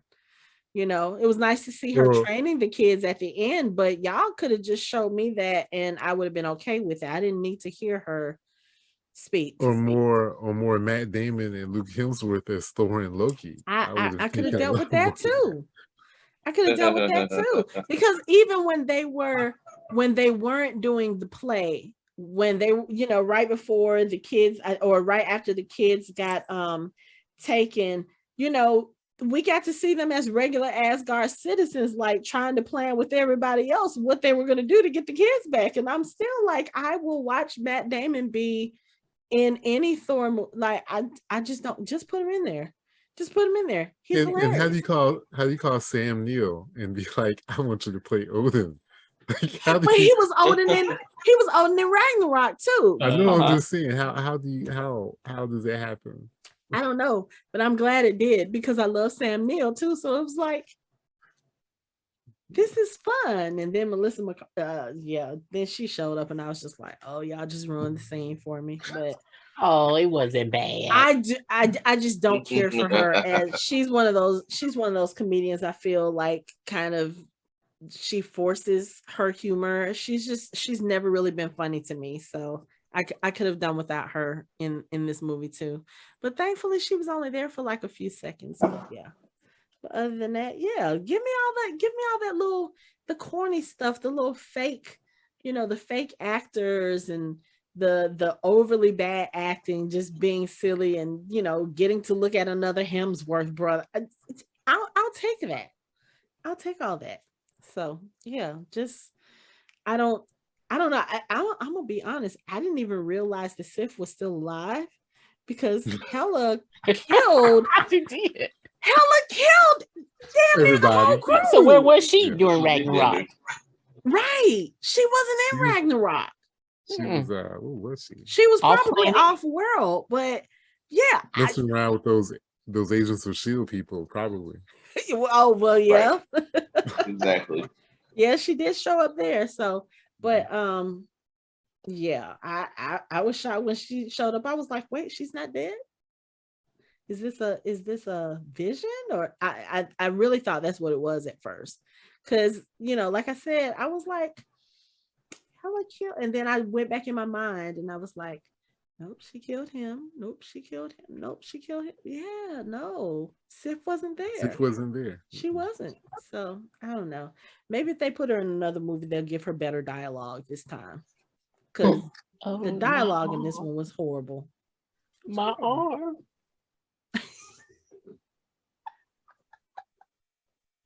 And you did that better just now. Oh goodness. Oh, but yeah. So anyway, so we're all. I guess we're kind of balanced as far as how we all feel about this. Casey and I are on the side that we like it. Anthony and Michelle are kind of like, yeah, it was kind of annoying, and Mike is somewhere sort of in the middle. But I am stuck in the middle. Oh, wait a second. I'm a little bit above annoying. I didn't feel like it was annoying. Oh, okay. Okay, so I'm not in the middle. We're teetering. Yeah. Okay. It had its moments. I'm sorry. The screaming goats were fabulous. And I will die That's on this part. hill. I will die on this hill. Yeah. I will die on this hill. So just expect. I have to watch it again. Anthony, anytime you walk into my office this year, I may just break out in that scream just to, and guess what? I have forgotten where your office is already. Gosh. That You're would be liable funny to if I did. make that your ringtone for me. That would be hilarious. Oh, I might do that. Or I should make it your ringtone. That's what I'm doing. Oh, that's how to go.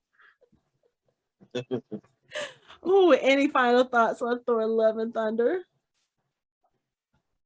I said all I'm gonna say.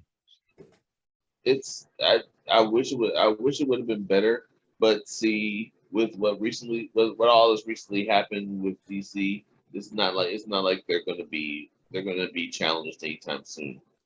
I mean, it's like this is why I've always said that that DC needs to be better so that Marvel could be better. Now we're kind of seeing it because Marvel has had a couple of things that have been kind of borderline and kind of questionable, and it's like, but they don't really feel the urgency to be good, to be better, because it's like they don't have any competition. It's like, then what else are they going to see? So I'm curious, what else do you think they have that's questionable? For what it was, both the multiverse, the Doctor Strange movie was kind of, could have been better. There are a lot of moments. I'm about to kick you off this podcast. That come on! You got to be honest. You got to be honest with yourself, Hanako. Look, there were moments in Multiverse of Madness that could have been better. There were. Like it wasn't a perfect movie. And I'm not saying it was a perfect movie, but it was. I enjoyed it. I enjoyed it thoroughly. It's like in my top 3 MCU movies. Okay, I'm not putting it that far, but I didn't say I didn't enjoy it. I liked the movie. I'm just saying that it could have been better. It's just like with some of the certain TV shows were really good, but they could have been better too. It's just like they're getting lazy. They need something to light a fire under them in order to continue to get better instead of staying stagnant and staying in the status quo. They need something to challenge them to elevate themselves. I'm hoping that Black Adam is going to be the thing to elevate themselves, to help Marvel be like, okay, fine, we'll start doing a little bit better. But I mean, it's like, I guess I look at it like this: you have a track record of over 30 plus films and shows, and people are complaining about a handful or less than a handful. I'm not worried about. I'm talking about recent history. I'm talking about recent history. Even with Phase 4, you're talking about at least, let's see, you got Black Widow, you got Shang-Chi, you got the Eternals, you got Multiverse of Madness, and then on the TV show side, you have Miss Marvel, you have She-Hulk coming up, you have what else did we have TV show wise? We had Falcon and the Winter Soldier. Well, that was technically phase. Well, no, I think that was still technically phase 3 still. It is. I was phase 4. Eternals could have been better. Let's start there. True. What Black Widow could have been way better, but Black Widow, that has a lot to do with COVID. And I'm not gonna even count. Yeah, I'm not even gonna count Black Widow as far as that goes, because one, Black Widow was way out of. It was way out of sync. It was way out of order. So I don't even count Black Widow. If I look at Black Widow as a standalone movie, because they introduced it so late that it's like, how can you judge it when you already know what happened to the character? They're basically just filling in time for us. So I don't even include that as far as ranking with them, because they just did that character wrong. They should have given her story way before they did, and then COVID came in and screwed everything up. So yeah, I don't even count that. I can give you that, but the Eternals could have been way better. Shang-Chi was good. I just my point is that this movie could have been better. There are certain parts of it that could have been better. The writing could have been better. There's certain parts of the filming that could have been better. That's all I'm saying. And the reason is not, they really don't feel a sense of urgency to make it better, because why? I don't know. I just think that sometimes, a lot of times you are looking for movies that are going to fit the story. You are looking for movies that are going to do well at the box office, and then sometimes you just need a break from all the heaviness and you just want to write a really silly, really stupid movie. And I feel like that's what this was. This was supposed to be our break from all the seriousness before we get into some more serious stuff, and Marvel tears our hearts out. I mean, we've got She-Hulk coming up, and we don't know what that's going to entail, but we do have Black Panther 2 coming up, and just looking at that trailer, I'm probably going to cry the whole movie. So yes, I will take a Thor Love and Thunder in order to give me what I need in order to deal with a Black Panther 2. I mean, look what we got going into Black Panther 2. We have Thor Love and Thunder, and then She-Hulk, which is definitely going to be a comedy. Mm-hmm. So yeah. And from Black Panther, eventually we're going to have I'm not sure what shows or films come immediately after that. I know Guardians of the Galaxy 3 is coming, and from what I understand, that's going to be an emotional story. And I have a feeling there may be a death in that film. I have heard rumors. So give me some light stuff. Give me something silly. Give me something that makes absolutely no sense. Again. And let me have my lighthearted stuff and my silly stuff before y'all rip my heart out and I'm sitting on the floor of the movie theater in the fetal position, bawling my ass out in white for T'Challa's funeral. Mm-hmm. I didn't say that I enjoyed this movie. I like going to. I actually like going to see this movie in the theater. I thought I had a good time watching this movie. I'm just saying it could have been better, and that they don't have anything to persuade them to make it better. And I'm hoping that She-Hulk. I think She-Hulk's actually going to be really good. It's just because it has too many connections within it not to be good. Mm-hmm. Like there's so many things going on. They're going to be going on in that series that it has to be good. And nobody's going to dare say anything bad about Wakanda Forever. So that's kind of what the point is. Like nobody's going to be, even if it's not up to snuff, people are still going to say it's outstanding. It's outstanding. Just looking at the trailer, I don't think we have to worry about anything. You know, and then not only that, the fact that this is basically this is T'Challa's goodbye. This is Chadwick's goodbye. I don't think there's any way they would put it out if they didn't believe that it was top tier. So yeah, I don't think we have anything to worry about with that at all. So yeah.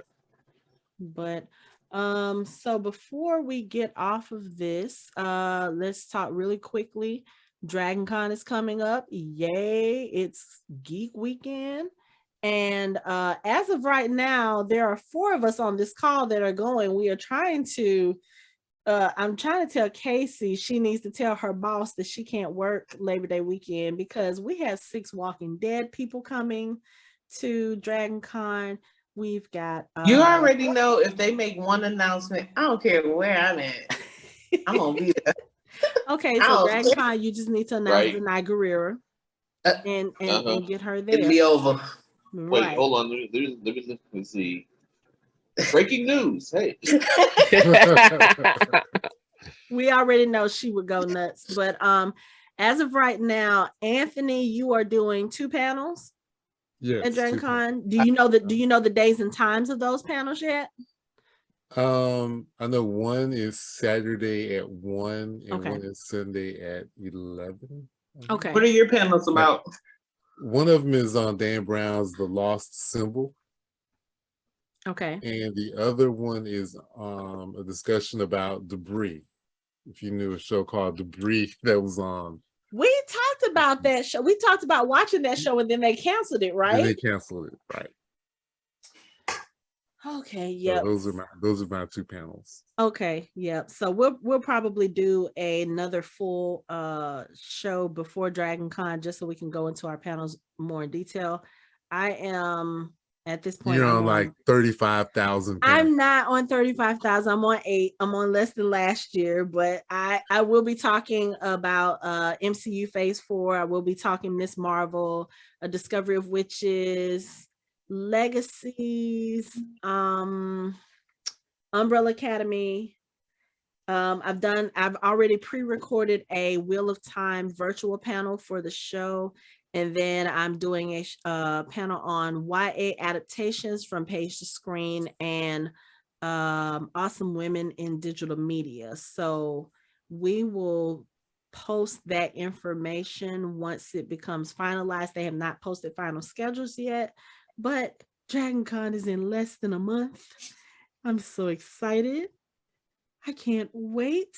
It's like it I don't know why it seemed like the wait this year was so much longer than it was last year. I don't know. But yeah, so we'll be Anthony and I will be doing the panels. Michael will be there for the full 5 days. Is this your first time there the whole time?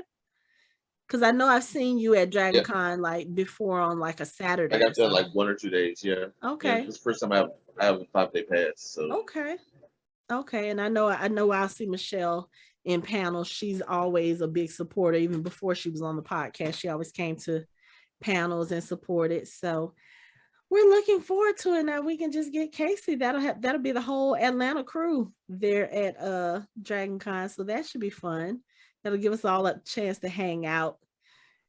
I think for the first time, like all of us hanging out. So that will be fun. Right.